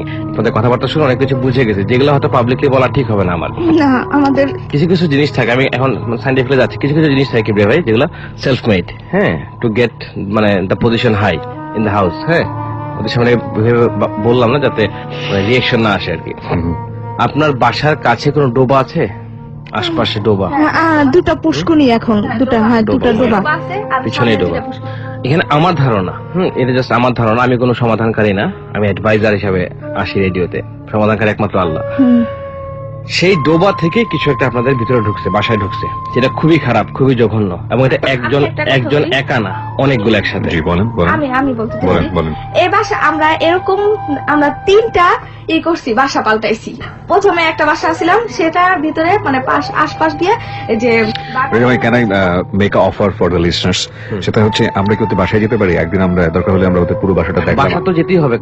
সো আমরা যদি আপনাদের পারমিশন থাকে আমরা আপনাদের বাসাতে যেতে চাই, এবং আমরা খুশি। ওকে, সো আমরা এইটা নিয়ে আরো পরবর্তীতে কথা বলবো। অফকোর্স সায়েন্সের জায়গা থেকে বিষয়টা কেমন, পুরো ফ্যামিলি এই ধরনের এফেক্টেড হতে পারেন কিনা সাইকিয়াট্রিক প্রবলেমের দ্বারা, সেটা থেকে সায়েন্স কি বলে সেটা আমরা অবশ্যই আপনাদেরকে শোনাবো। এবং একই সাথে স্পিরিচুয়াল ডিজিজের ক্ষেত্রে যদি রেজা ভাই বলে সেটাই বরং ভালো হবে। স্পিরিচুয়াল ডিজিজ এটা কিন্তু এক ধরনের ডিজিজ অবশ্যই, এবং সেই জায়গা থেকে পুরো ফ্যামিলি ভাবে এফেক্টেড হতে পারে কিনা সেটা কিন্তু আমরা একটু আগেই বলেছি। রেজা ভাই, আপনার কিছু বলার আছে অন দিস? আমার যেটা বলার সেটা হচ্ছে, আমি একটা কথা বলি। হ্যাঁ, বলেন। আমরা একটা হুজুরের কাছে গিয়েছি, আরো যে হুজুরের কাছে যাচ্ছি তারা বলছে যে আপনাদের পিছনে মানুষ শত্রু আছে, মানুষ শত্রু নাকি এগুলি করাচ্ছে বজ্জিল। যেহেতু আপনারা পুরো এক ফ্যামিলি, পুরোটাই মানে পুরো ফ্যামিলি মিলে আসছেন আজকে আমাদের বিশেষ গেস্ট, তো আমি পুরো স্টোরি শুনবো। কারণ আগে যেটা করতাম, কথার মাঝখানে কথা বলতাম, তো মানুষ হয়তো অনেক অর্ধেক বুঝতো না। আমি আপনাদের পুরো স্টোরি শোনার পর আমি একটা সামারাইজ ঘটনা বলবো যে কি করলে আপনারা সুস্থ হবেন আর কি করলে মানে এটা থেকে সমাধান পাবেন আর কি। আমাদের হাতে আরো বেশ কয়েকজন গেস্ট আছে, আমরা স্টেপ বাই স্টেপ তাদের কাছে যেতে চাই। আপনাদেরকে অনেক বেশি ধন্যবাদ জানাবো। কোথায় যেন বাড়ি আপনাদের? নারায়ণগঞ্জ থেকে আপনার পুরো ফ্যামিলি এখানে এসেছেন। নিশ্চয়ই শেফাদানকারী আল্লাহ, এবং আপনাদের জন্য আমাদের লিসনাররা দোয়া করবেন। যেটাই সমস্যা হোক না কেন, এটা সায়েন্টিফিক হোক, নন সায়েন্টিফিক হোক, আর যাই হোক না কেন, আপনারা এখান থেকে দ্রুত বের হয়ে আসেন, সেটার জন্য অবশ্যই আল্লাহর কাছে আমরা সবাই মিলে দোয়া করি। অনেক ভালো থাকবেন। Thank you.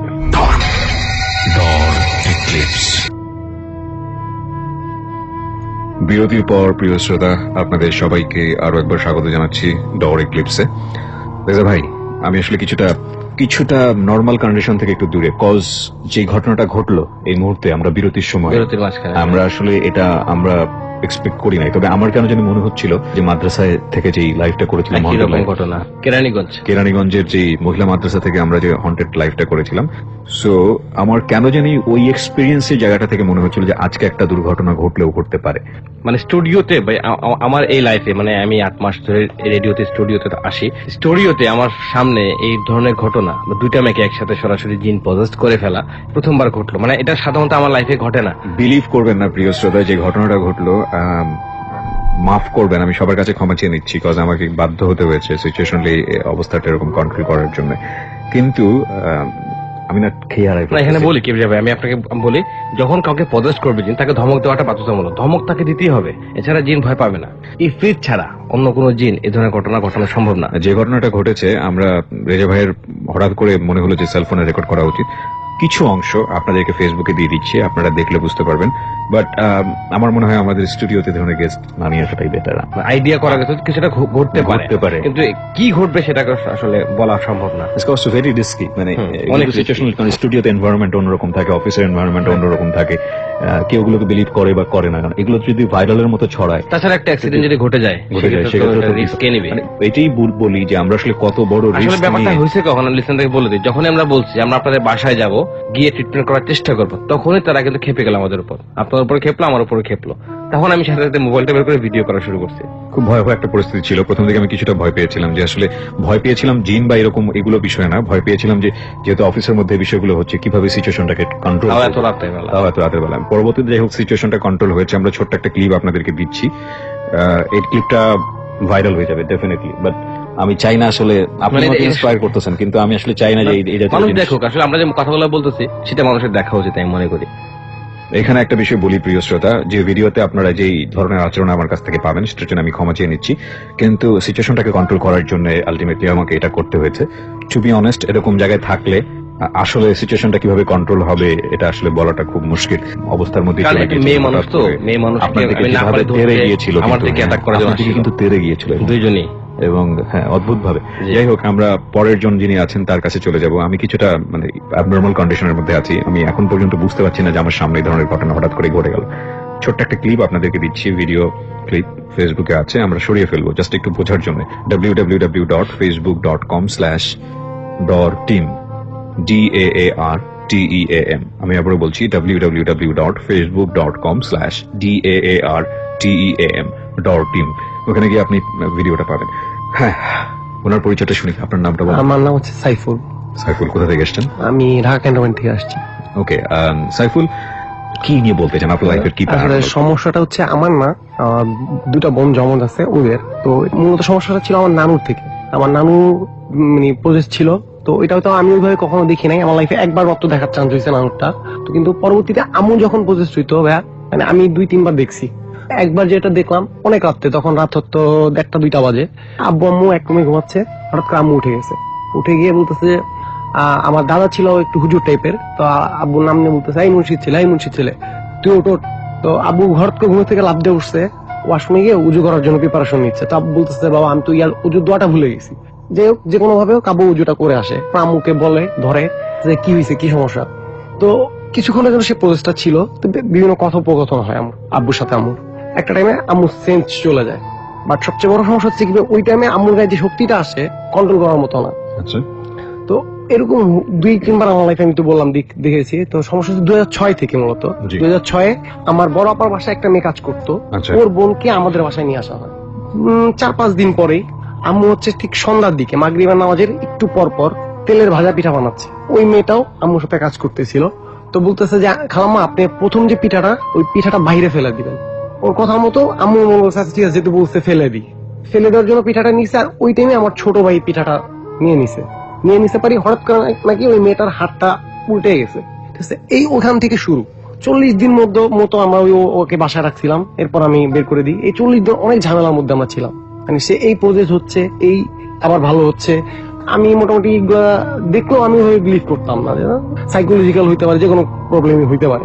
তো যাই হোক, সে যখন যাওয়ার সময় সে বলতেছে যে উপরওয়ালার কাছে চেয়ে কি হবে, আমার কাছে যাও। তো এই কথাটা যখন বলছে, কে বলেছে? ওই মেয়েটা। সে তখন প্রসেস। তো আমার মধ্যে এটা হচ্ছে কি ওই মুহূর্তে নেগেটিভ রিয়াকশন করছে, যে কেন সবকিছু মালিক তো হচ্ছে উপরওয়ালা, তাহলে আমি কেন ওকে বিলিভ করবো? আমি গিয়ে পরে বলছি যে তুই এই টাইপের কথা বলে তো গলা কেটে ফেলবো। তো আমি পরে বডিটা নিয়ে যে ওর দিকে আগাইছি, আমি কোপ দিব এরকম একটা চিন্তা ভাবনা হয়ে গেছিল। আব্বু পিছন থেকে বডিটা ধরে বসে ওকে বাবা তুমি এগুলো করো না। আমি বললাম যাবো, ওকে বের করে দেন। ওই 40টা দিন যেভাবে মেন্টালি টর্চার করতেছে, মানে আলটিমেটলি পাগল হয়ে যাও। ঠিক আছে, কারণ সারা রাত কিভাবে আমার 2টা বোন জমজ, সারা রাত মাসি পড়তেছে, আল্লাহ ডাকতেছে। ঠিক ওই মুহূর্তে আমার মাঝে বড় বোনটা ছিল 1 মাস কি 2 মাসের প্রেগনেন্ট ছিল। তো সে ওই সুযোগ গুলাও নিচ্ছে। আমি বুঝতে পারতেছি যে সিচুয়েশনটা আসলে আমাদের অনুকূলে নাই। তো ওই পাশে আমাদের মসজিদের যে হুজুর, ওনাকে আমি ডেকে নিয়ে আসলাম। ও আবার করছে কি আমাকে বাসার মানে বাইরে যাওয়া নিষেধ। আমি বাইরে কি করতেছি, তো সেটা আমার বাবা মাকে বলে দিচ্ছে যে আপনার ছেলে গিয়ে দেখেন অমুক জায়গায় আড্ডা মারতেছে। আমি বলি এটা ও কিভাবে বলে, সে যে কথাগুলো বলছে ওখানে আমি ছিলাম, তো ওইটা কিভাবে বলে বাসায় থেকে, ও তো বাসা থেকে বের হয় না। তো তখন থেকে আমার একটু মানে নিজের কাছে ভয় লাগতেছিল। তো একটা পর্যায়ে তখন আমি ওই হুজুরকে নিয়ে আসলাম, পরে হুজুর এসে বলতেছে যে দেখো সাইফুল, ওর সাথে সমস্যা আছে, সৎ মা ছিলেন, যার কারণে ওকে রাত্রেবেলা বের করে দিতেন, ও রাত্রেবেলা চিতাতে থাকতো, গিয়ে চিতাখোলার ওখানে থাকতো। তো ওখান থেকে কোনো হিন্দু যিনি ওকে প্রজেস করছে। তো এর মধ্যে হয়েছে কি করে ভাই, আম্মুর সাথে ওইটা প্রজেস হইতো, আম্মু ও হইতো, এরকম দুই একবার দেখছি আমি। তো এটা নিয়ে দুজনের মধ্যে খুব তর্ক বিতর্ক হইতো। তা লাস্টের দিন তো একটা কথা বলে যে আমি তো ওদের একটা ক্ষতি করে দিয়ে যাবো। ক্ষতি করে দিয়ে যাবো? হ্যাঁ, দুই বোনের এবং তোর একটা ক্ষতি করে দিয়ে যাবো। আমি বলছি তুমি যা পারো তাই করো। তো একটা পর্যায়ে গিয়ে সে বললো যে তোর দুই বোনের বিয়েও হবে না, আর তোর পড়াশোনাটাও এলোমেলো হয়ে যাবে। তাই বললাম আচ্ছা ঠিক আছে যাও, এগুলো কোনো বিষয় না। ওই চলে যায়। এরপরের থেকে বিলিভ মি কি ভাই, 2006 এর পর থেকে এই যে 17 সাল পর্যন্ত আমরা আমার বোনকে, দুইটা বোন জমজ, আমি পিকো নিয়ে আসছি। পরবর্তীতে আমি ওই 2006 থেকে 17 সাল পর্যন্ত আমার বোনদের জন্য বিয়ের জন্য ট্রাই করতেছি, পছন্দ হয়, সবকিছু ঠিক আছে, বাট তারা গিয়া রেসপন্স করে না। এটা একটা কমন সমস্যা। এই ধরনের ঘটনা আমি অনেক শুনছি, আমি অনেক অসংখ্য ইমেল পাই, আপনি ইমেল পান, সেম ঘটনা আপনার মতো অনেক মেয়ের সাথে ঘটতেছে। আমি কিন্তু অলরেডি অনেকগুলো মেয়ের বিয়ে দিয়ে দিচ্ছি অলরেডি, মানে আল্লাহর রহমতে। ফকির কবিরাজ আছে, ম্যাক্সিমাম হচ্ছে বুয়া, বা এরা হয়তো নিজের সুবিধার জন্য ক্ষতিও একটা করে দিতে পারে, বলা যায় না। তো ওখানে যাওয়ার আব্বু মানতে চায় না, কান্নাকাটি চিলাচিলি চলো যাই যাই, এরকম অনেক জায়গায় গেছে। তো প্রত্যেকে যে একটা কথা বলছে, যে কথাটা মিল আছে সেটা হচ্ছে যে প্রত্যেকে বলছে যে কোনো একটা তাবিজ করে, কুফুরি করে, সেই তাবিজটা একটা শোল মাছের গলায়, এটা কমন কথা।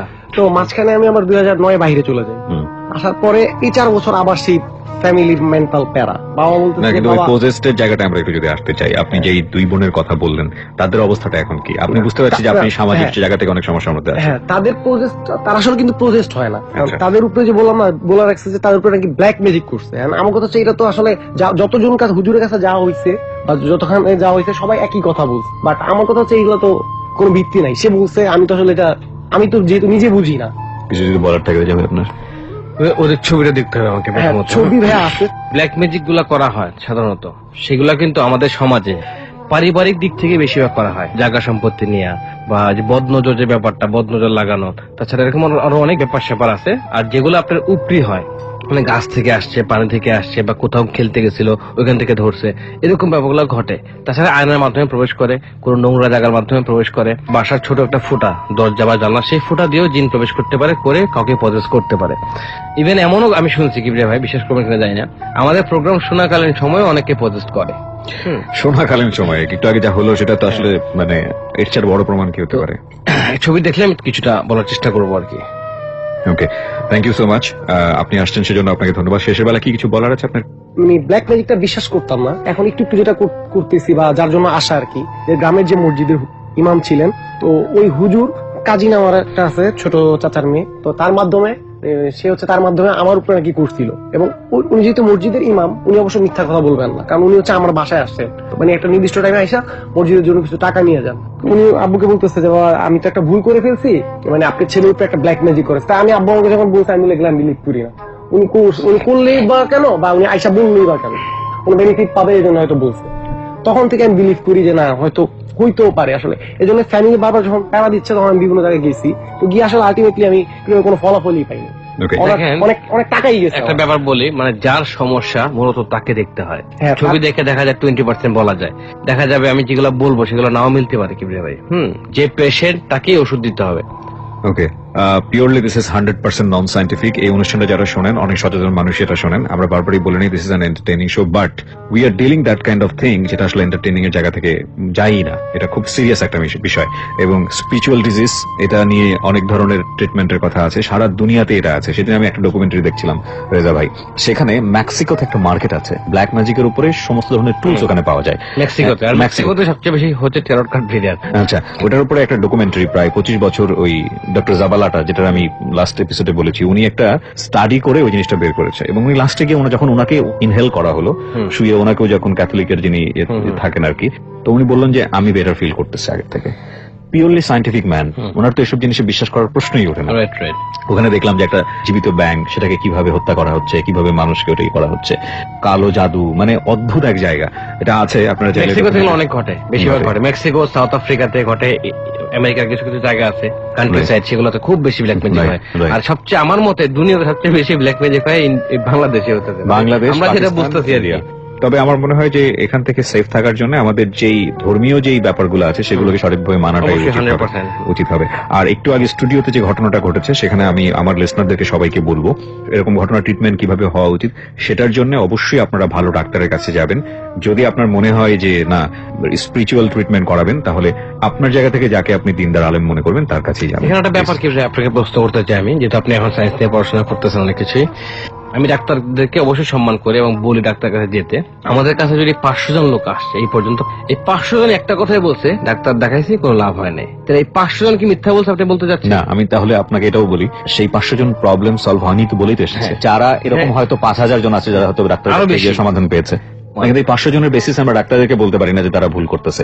ডাক্তার ভুলে আমি বলতেছি না, আমার কথা হচ্ছে কিছু কিছু ব্যাপার থাকে যেটা সায়েন্স আসলে সেটাকে এখন আবিষ্কার করতে পারে না। 100% ট্রু, সায়েন্সের লিমিটেশন অবশ্যই আছে, এ ব্যাপারে কোনো সন্দেহ নেই, কিন্তু আমরা অবশ্যই যৌক্তিক মানুষ হওয়ার জন্য প্রথমত বিজ্ঞানের কাছে যাব। এই কথাটা যদি আমরা রেডিওতে না বলি এই বিষয়গুলো এই বিলিফগুলো মানুষের মধ্যে এমন ভাবে ছড়াবে যেটা আমাদের জন্য ক্ষতিকর। সো আমরা মনে করি আপনারা সায়েন্সের কাছাকাছি থাকুন। Thank you so much. আমরা এই জায়গাটা একটা বিরতি নিব প্রিয় শ্রোতা, এবং শেষ ভাগে আমরা ফিরছি। তার মানে ভয়। ডর এক্লিপসের একেবারে শেষ ভাগে আরো একবার আমন্ত্রণ প্রিয় শ্রোতা। আমার সঙ্গে যিনি এই মুহূর্তে রয়েছেন স্টুডিওতে তিনি তার নাম পরিচয় কিছু বলতে যাচ্ছেন না, আমরা তার কাছে ফিরবো। তবে তার আগে আপনাদেরকে বলে নিই she is from very sophisticated family. যাই হোক, আমরা আসলে কথা না বাড়ি তার কাছ থেকে শুনি। বয়সটা তুমি বলতে পারি 25-26-এর কাছাকাছি। Okay fine. আপনি আমাদের এখানে আসলেন কিভাবে এটাকে বলেন? সব সময় আমি ডরটা শুনি, ওনার কাছে একবার মনোযোগ দিয়ে শুনি এবং আমি মনে মনে বিশ্বাস করে নিছি যে এই মানুষটার কাছে গেলে কিছু একটা লাভ হইতে পারে। যদিও আমি এরকম হুজুর বিশ্বাস করি না, কারণ আজকাল সবই ফ্লট। গতকালকে নামাজ পড়তে পারি নাই, আমি সজাগ পাইনি বাবা, অলসতার কারণে ভাবলাম 3টার দিকে উঠে পড়বো, আর জাগা হয় না। 3টার দিকে কিসের নামাজ? তাহাজ্জুদের নামাজ পড়েন আপনি? ওকে মাশাআল্লাহ, বলেন। হ্যাঁ, কিন্তু আম্মু বলে তুমি 1:30টার মধ্যে পড়ে শুয়ে পড়ো। এর আগের দিন পড়তে উঠছি, নামাজ কালাম পড়ে ডাইনিং রুমে গেলাম, পানি খাবো, আম্মুর মোবাইলটা টিভি স্ট্যান্ডের সামনে কেন রাখলো। এরপর আমি গিয়ে দেখি কেউ নাই। আমার এরকমও হয়েছে আমি ডাইনিং রুমে যাই পানি খাওয়ার জন্য বা কিছু করার জন্য রাতের বেলা, সেই শব্দ বন্ধ, কিন্তু মনে হয় কি চামচ নাড়তেছি। আচ্ছা, গেল এটা।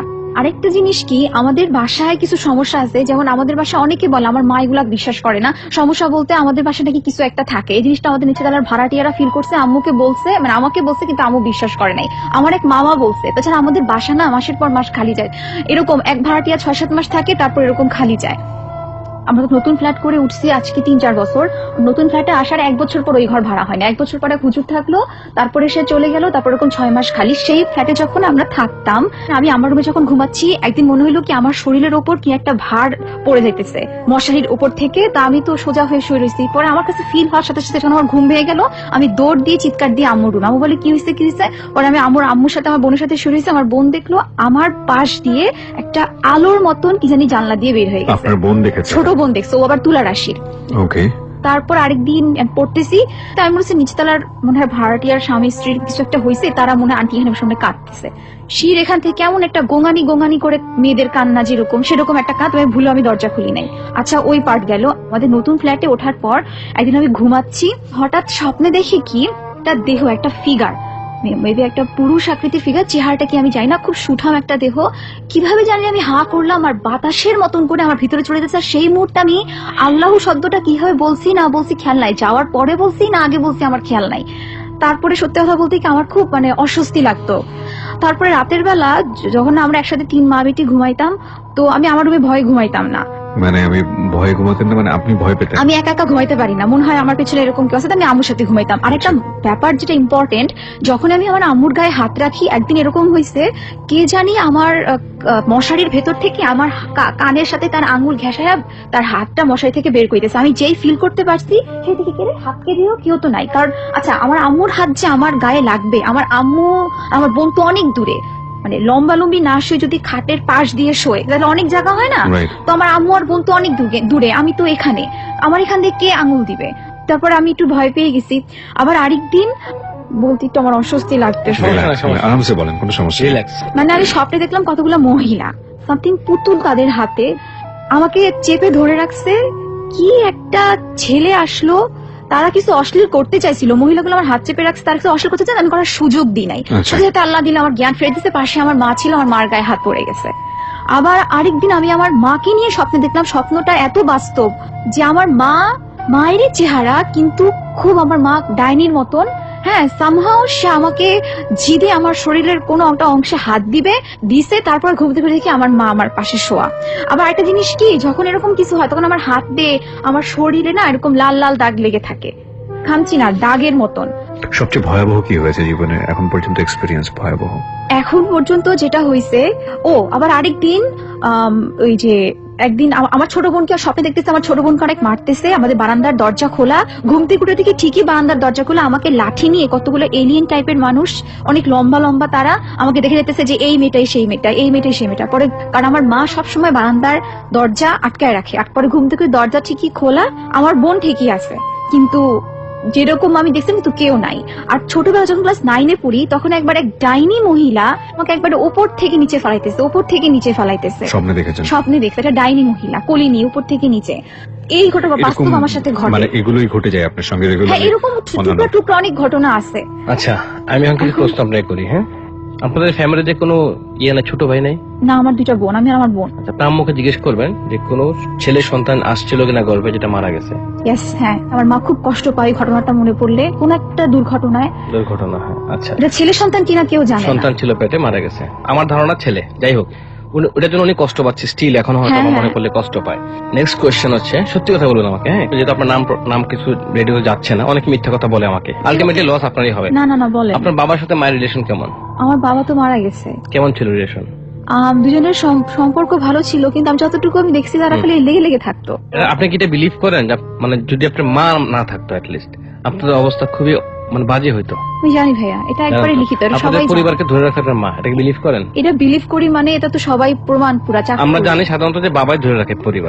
হ্যাঁ ভাই, এটা বলা লাগবে না, এটা পুরো একবারে প্রমাণ সহকারী আছে। এখন আমি আসি মূল ব্যাপারে। আপনার মধ্যে কনফিউশন অনেক বেশি, কনফিউজ থাকেন অনেক বেশি, এটা কি আপনি জানেন? কোনো কিছু ইভেন কোনো কিছু কিনতে গেলে কনফিউজড, লাল কিনবো না নীল কিনবো। হয়তো কাউকে জিজ্ঞেস করেন, কেউ বললো তুমি লাল কিনো, আপনার বলবেন না নীলটা তোমাকে মানাবে। মানে এরকম একটা কনফিউশন আপনি সবসময় থাকেন, এটা একটা ব্যাপার। আরেকটা আমাকে বলেন সত্যি কথা, আপনার সাথে মানুষের ঝগড়া থেকে বেশি হয়? মনোমালিন্য, কথা ওই মনোমালিন্য একটা প্রকার ঝগড়া, কথা মিলতেছে না, আপনার সাথে কারো কথা মিলে না, আপনার কথা হচ্ছে আপনারটাই রাইট। হ্যাঁ আপু, দেখেন আমি আসলে ব্যাপারগুলো সবসময় সাইন্টিফিক্যালি চিন্তা করি, তারপরে প্যারানর্মাল ব্যাখ্যাতে চাই। আপনার যে সমস্যাটা আমি কথা শুনলাম, আমি তো আপনার দেখতেছি সরাসরি, আপনার যে প্রবলেম এটা ইনশাল্লাহ ঠিক হয়ে যাবে। আর যদি আমি বলি আপনাদের সিঁড়িঘরটার সমস্যা, আপনি যদি রাত্রের বেলা কখনো সিঁড়ি ঘরে নামেন, আপনার কাছে আনইউজুয়াল লাগবে, এটা কি ফিল করেন কিনা বা বাসার কেউ ফিল করে কিনা? ওই যে আমি আপনাকে বললাম না, আমি রাতের বেলা একদিন কান্নার শব্দ শুনতে পাই। আপনি শুধু বাসার কথা বলছেন, আমি বলতেছি বাসার না, ওই সিঁড়ি ঘরের কথাই বলতেছি। আপনার সিঁড়ি ঘরের সমস্যা, কোনো একটা কিছু সেখানে বসবাস করে, মানে হাফ অ্যানিমেল। আমি এখানে একটু ইন্টারাপ্ট করতে পারি? হ্যাঁ শিওর করেন। তাহাজ্জুদের নামাজ যখন আমি পড়ি না, এর আজানটা যখন দিবে তার আখ্যান দিয়ে কেমন করে জানি কুকুর ডাকে, যখন ডাকে আমার মা বলে আমার গায়ের লোম টোম দাঁড়ায় যেতেছে, এবং এটা ঠিক আমার রুমের সামনে দিয়ে এবং আমাদের বাসার সামনে দিয়ে। দ্বিতীয় ব্যাপার হচ্ছে আপু, আপনার যে আকাঙ্ক্ষাগুলা, ইচ্ছা থাকার মানুষের, আপনার বেশিরভাগ ইচ্ছে পূরণ হয় নাই। এগুলাকে আপনি মাটি চাপা দিচ্ছেন অলরেডি, অনেক ইচ্ছাগুলাকে। স্টিল এখনো কোনো আমল করতেন, যে কোনো বিশেষ আমল? একটা আমল আম্মুকে মসজিদের ইমাম আপনি করেন বা বাসার কেউ করেন, বিশেষ কোনো আমল করতেন যে আমলটা বন্ধ করে দিচ্ছেন? কি আমার মা সেরকম কিছু পড়ে না, আমার বোনও পড়ে না কিনা আমি জানি না, আমার বোনেরটা আমি জানি, আমার বোন খুব নামাজি। কিন্তু আমাদের হুজুর দিছিল, বলছিল আমাকে আর আমার মাকে 40 দিন পড়তে, হুজুর নানা ইমাম হুজুর। কি পড়তে বলছিল বলতে পারবেন? একটা কটাগুলো আয়াত বিয়ে হওয়ার জন্য, এটা 40 দিন। ওটা আপনার ওই রোজার আখ্যান। 40 দিনকে আপনি লাভ হয়েছে? না হয় নাই। আচ্ছা যাই হোক, আমি বলি একটা কথা, কিছু কিছু বিশেষ আমল থাকে যে আমলগুলার শুনতে জিনরা পছন্দ করে, কিছু আমল থাকে ভালো জিনরা পছন্দ করে শুনতে, আর কিছু কিছু আমল থাকে যেগুলো আমল খারাপ জিনরা পছন্দ করে, খুব পছন্দ করে, যেটা শোনার পর সে খুব মনোযোগ দিয়ে শুনবে, যেমন গান। আচ্ছা, আমি একটা দোয়া করতাম, মনোবাসনা পূরণের দোয়া, এখন আর এটা পড়ি না। কোথায় পাইছেন দোয়াগুলো? কোন বইয়ে পাইছেন? ছোট বইতে। এই বইটা কি কোরআন হাদিসের মধ্যে পড়ে? না, ওই আয়াতগুলোকে চেক করতেন কোরআনে আছে? মানে আমি একজনকে বলছিলাম, উনি বলছেন নাই, কোরআনে কি পড়ে, এগুলো তো নাই, কোরআনের আয়াত না। এই সেটাই বলছি যে কিছু কুফরি আকীদা আছে আপনি যেগুলো পড়বেন, যেগুলো কোরআনের আয়াত না, সেগুলো পড়লে উল্টার ক্ষতি হবে। যাও বিয়ে হওয়ার কথা ছিল 6 মাস আগে, এটা 6 বছর পিছিয়ে যাবে। যেই জিনিসটা আপনার বাসায় আসছে, হাফ অ্যানিমেল হাফ জিন বা হাফ শয়তান বলবো আমি, সেটা আপনাদের পুরো পরিবারকে পতনের দিকে নেবে, আস্তে আস্তে ক্ষতির দিকে নেবে। মানসিক অশান্তি, অসুখ লেগে থাকবে, পেটে অসুখ লেগে থাকবে, একটা নির্দিষ্ট টাইমে মাথা ঝিমঝিম করবে। এখন কি করবো আমি সেটা বলবো। হ্যাঁ বলবো, আগে আমি আপনার কথাগুলো বলি যেগুলো আপনি দেখেন মিলে কিনা আপনার সাথে, হ্যাঁ যেগুলো বলছেন যে মিলছে। এই খারাপ জিনিসগুলা এমন হতে পারে সারা জীবন আপনাদেরকে কষ্ট দিবে, এই জন্য খুব দ্রুত আপনাদের উচিত হচ্ছে এখান থেকে বের হয়ে আসা। এখান থেকে আপনার বের হয়ে আসতে হবে। এখন আপু আমি যেটা বলবো যে আমার লাইফে একটা ঘটনা ঘটছে। আপনার বাসায় যে হাঁটে এখন, এই যে বললেন কান্নার শব্দ যেগুলো হাঁটে, যখন সে হাঁটে হয়তো আপনি দেখেন না, আমার রিসার্চের মতে, আমার পড়াশোনা যতটুকু আমার সারা জীবনে পড়াশোনা করছে এগুলো, তার পা দুইটা উল্টা যে হাঁটে। আচ্ছা, তার পা দুইটা উল্টা, এবং সে না মহিলা, না পুরুষ, না শয়তান, না পশু, না জিন, না ইবলিস, এটাকে এইভাবে বলা যায়। এমন একটা প্রজাতি জিনদের মধ্যে, এমন একটা প্রজাতি যে খুবই জঘন্য এবং নোংরা এবং দুর্গন্ধ আসবে সেখান থেকে। যদি আপনাদের কারো নাক পরিষ্কার ভালো হয়, আমি এই গন্ধটা পাইছি। দুর্গন্ধ পাবেন। আমাদের ড্রয়িং রুমের এদিকে যখন আমাদের ফিল্টারটা রাখে, সেখানে তো এত বড় টয়লেটের গন্ধ কেন? আমাদের অনেক লিসেনার আছে এই মুহূর্তে যারা শুনতেছেন, তারা হয়তো এরকম গন্ধ পেয়ে থাকেন। এই যে ব্যাপারগুলো বললাম, সাধারণত আমি সাইন্টিফিক ব্যাখ্যা দেই, কিবরিয়া ভাই দিবে ব্যাখ্যাগুলো সাইন্টিফিক কি হয়। যেগুলো আমি বললাম সেগুলো মাথার মধ্যে রাখবেন। নেক্সট কি হতে পারে সেটা কিবরিয়া ভাই আপনাদেরকে বলবে। আপনার কি মনে হয়? সো অফকোর্স শ্রোতা, একটা বিষয় যেটা হচ্ছে যে এই বিষয়গুলো যেহেতু স্পিরিচুয়াল, এবং সেই জায়গাটা থেকে রেজা ভাই আসলে কি বলতে চান সেটা আসলে তার জায়গা থেকে তিনি ব্যাখ্যা করবেন। বাট আমি বলবো যে ইন জেনারেলি এগুলো না গিয়ে ওনার সঙ্গে পার্সন টু পার্সন যাওয়াটাই বেটার।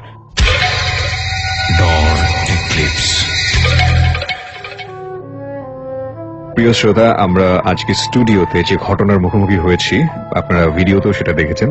দুজন গেস্ট এখানে যে আচরণ করেছে সেটাকে যদি আমরা প্যারানর্মাল জায়গা থেকে ব্যাখ্যা করি, তাহলে আমরা বলছি যে জিন দ্বারা পোজেসড। কিন্তু সায়েন্স এটাকে ভিন্নভাবে ব্যাখ্যা করেছে। খুব রিসেন্টলি ক্লিনিক্যাল সাইকোলজিতে এই বিষয়টিকে অন্যভাবে ব্যাখ্যা করা হয়েছে, যেটাকে বলা হচ্ছে কনভার্সন ডিসঅর্ডার। আমি যেহেতু ক্লিনিক্যাল সাইকোলজির স্টুডেন্ট না, বাট আমি কনভার্সন ডিসঅর্ডার কিছুটা স্টাডি করে আপনাদের সঙ্গে একটু শেয়ার করছি, হয়তো মিলে যেতে পারে তাদের কন্ডিশনের সঙ্গে। কনভার্ট অর্থে আমরা বুঝি যে কোনো ব্যক্তি বা বস্তুর এক অবস্থা থেকে আরেক অবস্থায় রূপান্তর। সহজ করে যদি আমরা বলি যে একটা ফর্ম থেকে আরেকটা ফর্মে রূপান্তর, অর্থাৎ যখন ওই ফর্মে রূপান্তর হচ্ছে, সে ব্যক্তিটা আসলে তার মধ্যে থাকছে কিন্তু সে ভাবছে সে অন্য কোনো কিছু। ক্লিনিক্যাল সাইকোলজিতে এই টার্মটা খুবই নতুন এবং ভয়াবহ রকমের কমপ্লিকেটেড। সুতরাং আমরা যদি কনভার্সন ডিসঅর্ডার বলি, তাহলে যেটা বলবো যে একটা ব্যক্তি নিজের মধ্যে থেকেই সে অন্য একটা সত্তাকে অনুভব করে। সে মনে করে তার মধ্যে এমন কিছু একটা আছে, সেটাকে সে প্রকাশ ঘটাতে চায়। বিষয়টাকে খুব সুন্দর করে ব্যাখ্যা করেছেন অনেক বড় বড় যারা সাইকিয়াট্রিস্ট আছেন তারা। যেটা বলছেন যে গত 20 বছরের যে গবেষণা হয়েছে এই কনভার্সন ডিসঅর্ডারের উপরে, সেখানে দেখা যাচ্ছে সাধারণত কোনো ব্যক্তি যদি মারাত্মক রকমের স্ট্রেস অবস্থার মধ্যে দিয়ে যায়, টেনশন, মারাত্মক রকমের অলওয়েজ ব্রেনের মধ্যে পেনিট্রেট ঘটছে এরকম কোন একটা বিষয়ের মধ্যে দিয়ে যায়, একটা সময় ব্রেন সেটা অটো অ্যাবজর্ব করতে পারে না। তখন সেটা ব্যক্তি আচরণের মধ্য দিয়ে প্রকাশ করে। সেটা রাগ হোক, ক্ষোভ হোক, বা মনে মনে সে যেটা ভাবছে সেটা তার বাহ্যিক আচরণে প্রকাশ পায়। সাধারণত ব্যক্তি মানুষকে আমরা যেভাবে চিনি, ঠিক ওই সময়টার পার্টিকুলার টাইমের জন্য সে অন্য কোনো ব্যক্তিকে তার মধ্যে নিয়ে এসে অন্যরকম ভাবে আচরণ প্রকাশ করতে পারে। এটাকে এক ধরনের ডিসঅর্ডার বলা হয়। তবে ইন্টারেস্টিং ফ্যাক্ট হচ্ছে, এখন পর্যন্ত আমি জানি না, যদি কেউ এখানে ক্লিনিক্যাল সাইকোলজি পড়েন বা যদি মনোবিজ্ঞানের কেউ যদি স্কলার থাকেন, তারাই ভালো বলতে পারবেন। আমি আমার মতো করে যতটুকু স্টাডি করেছি, তাতে আমি জানতে পারিনি যে শরীরের কোন কেমিক্যাল রিয়াকশনের কারণে মানুষের মধ্যে এই ধরনের কনভার্সন ডিসঅর্ডার আসলে হয়। তার মানে বিজ্ঞান যতটুকু আবিষ্কার করেছে সেটা সম্পূর্ণরূপেই ধোঁয়াশা। প্রশ্ন থেকেই যায়, তাহলে কি প্যারানর্মাল বিষয়টাই সঠিক?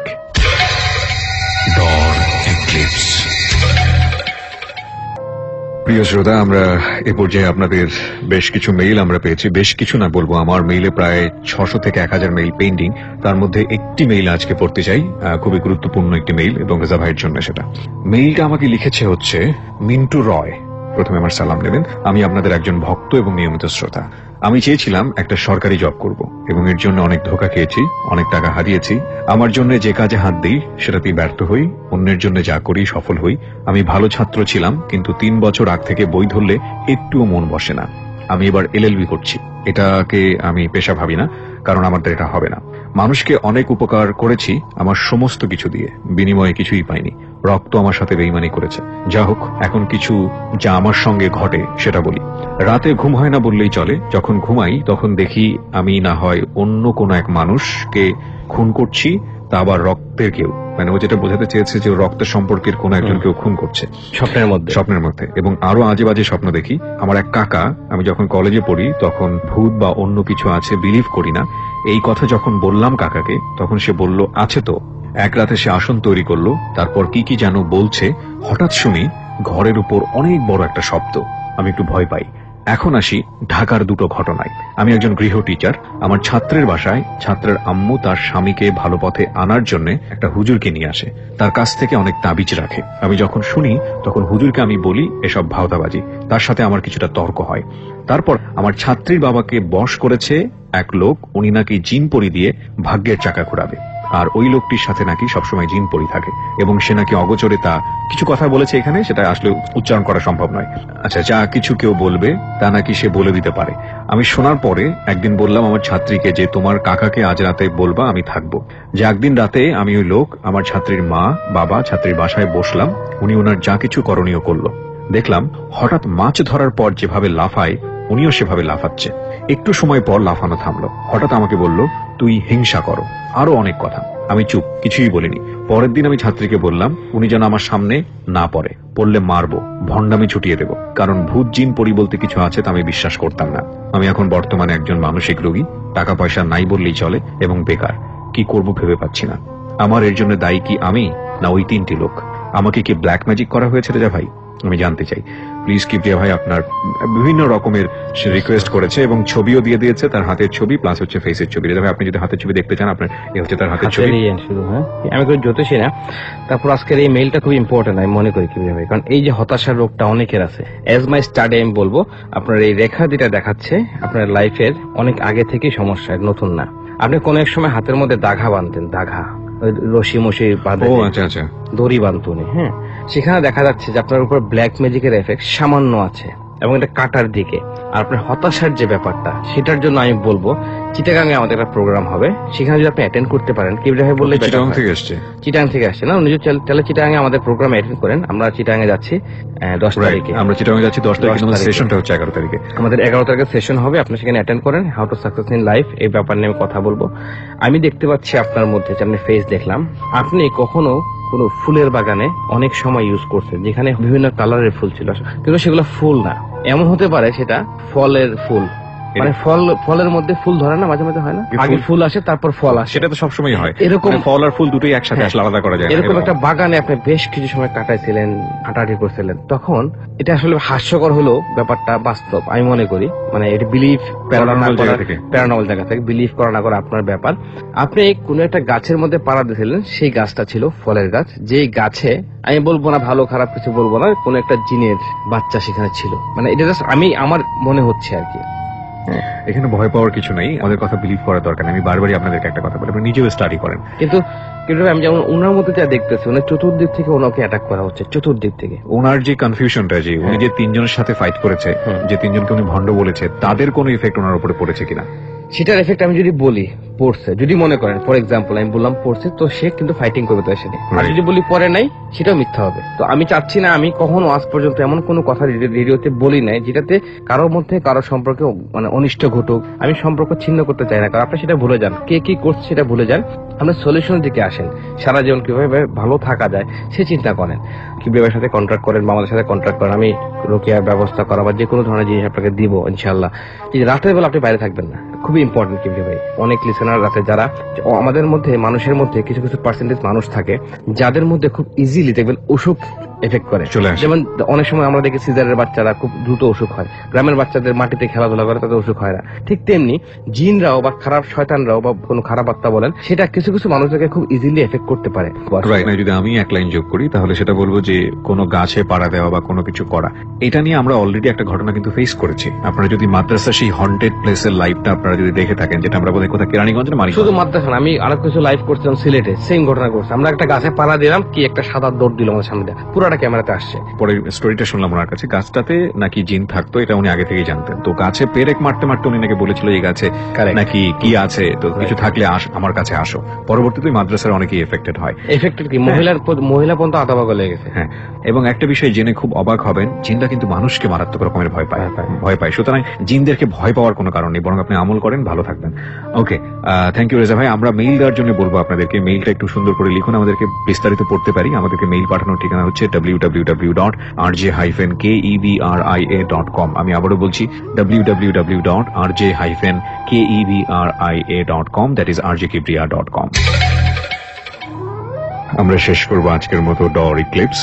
তৃতীয় পর্বের অ্যাডভান্স আমন্ত্রণ জানাচ্ছি। যাওয়ার বেলায় একটা কথাই বলছি, 3টা সেন্স মিলিয়ে মানুষ, একটা হচ্ছে চেতন, আরেকটা হচ্ছে অচেতন এবং আরেকটি হচ্ছে অবচেতন।